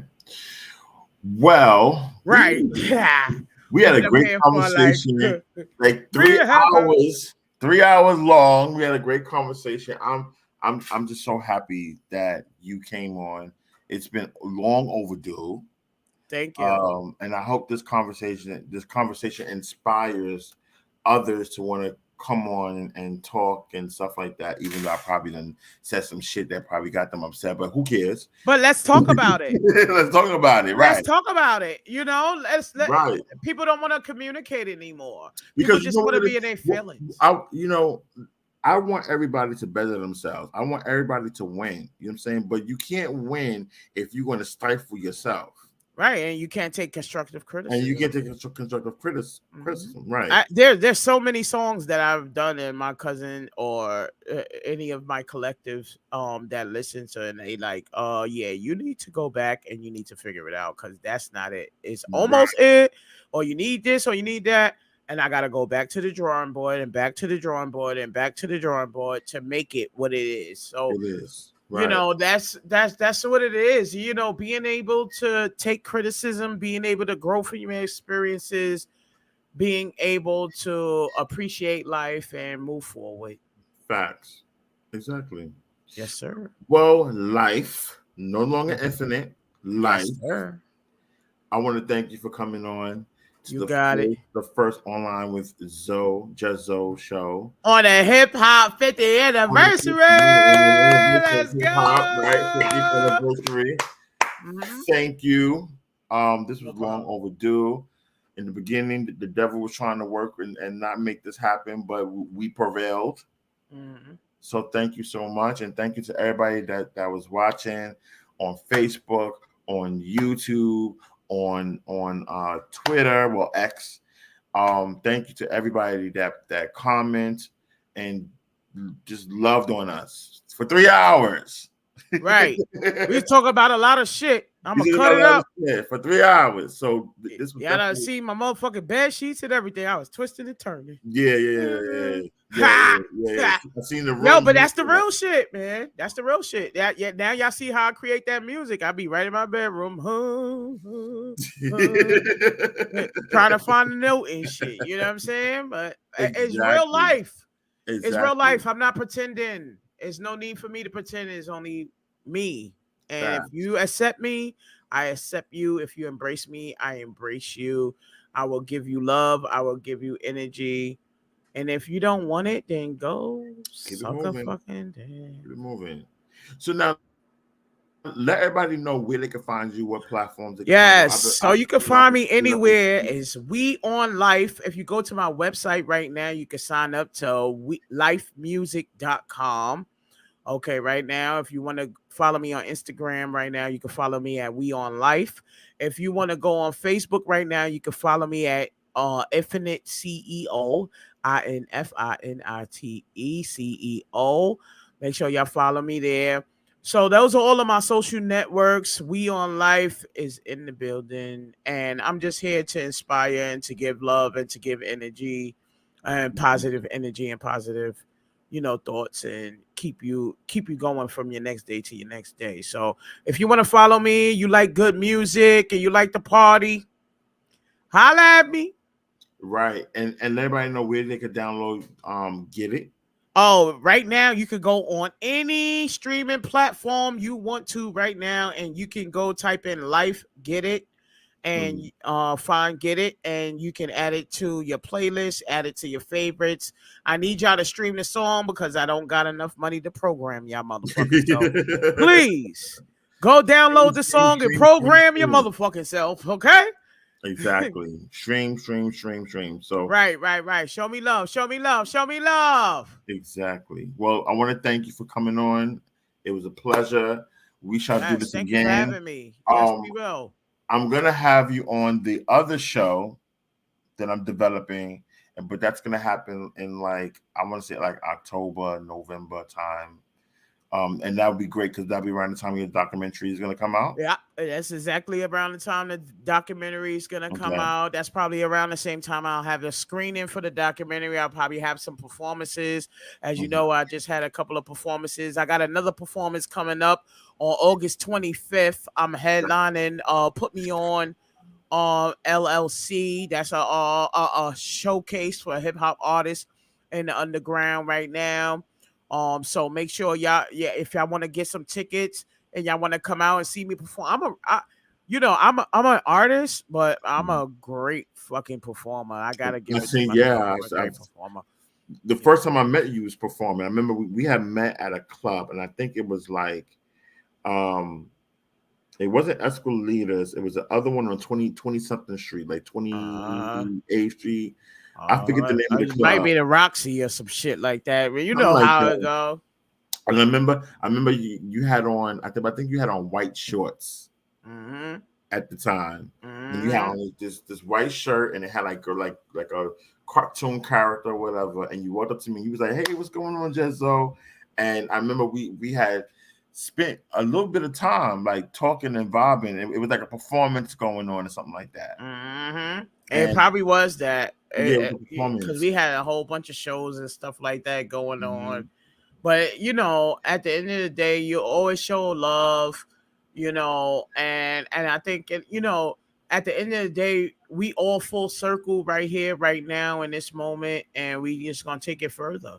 Right, And that's exactly. what it is. We looking to take things further. Exactly. Well, I want to thank you for coming through.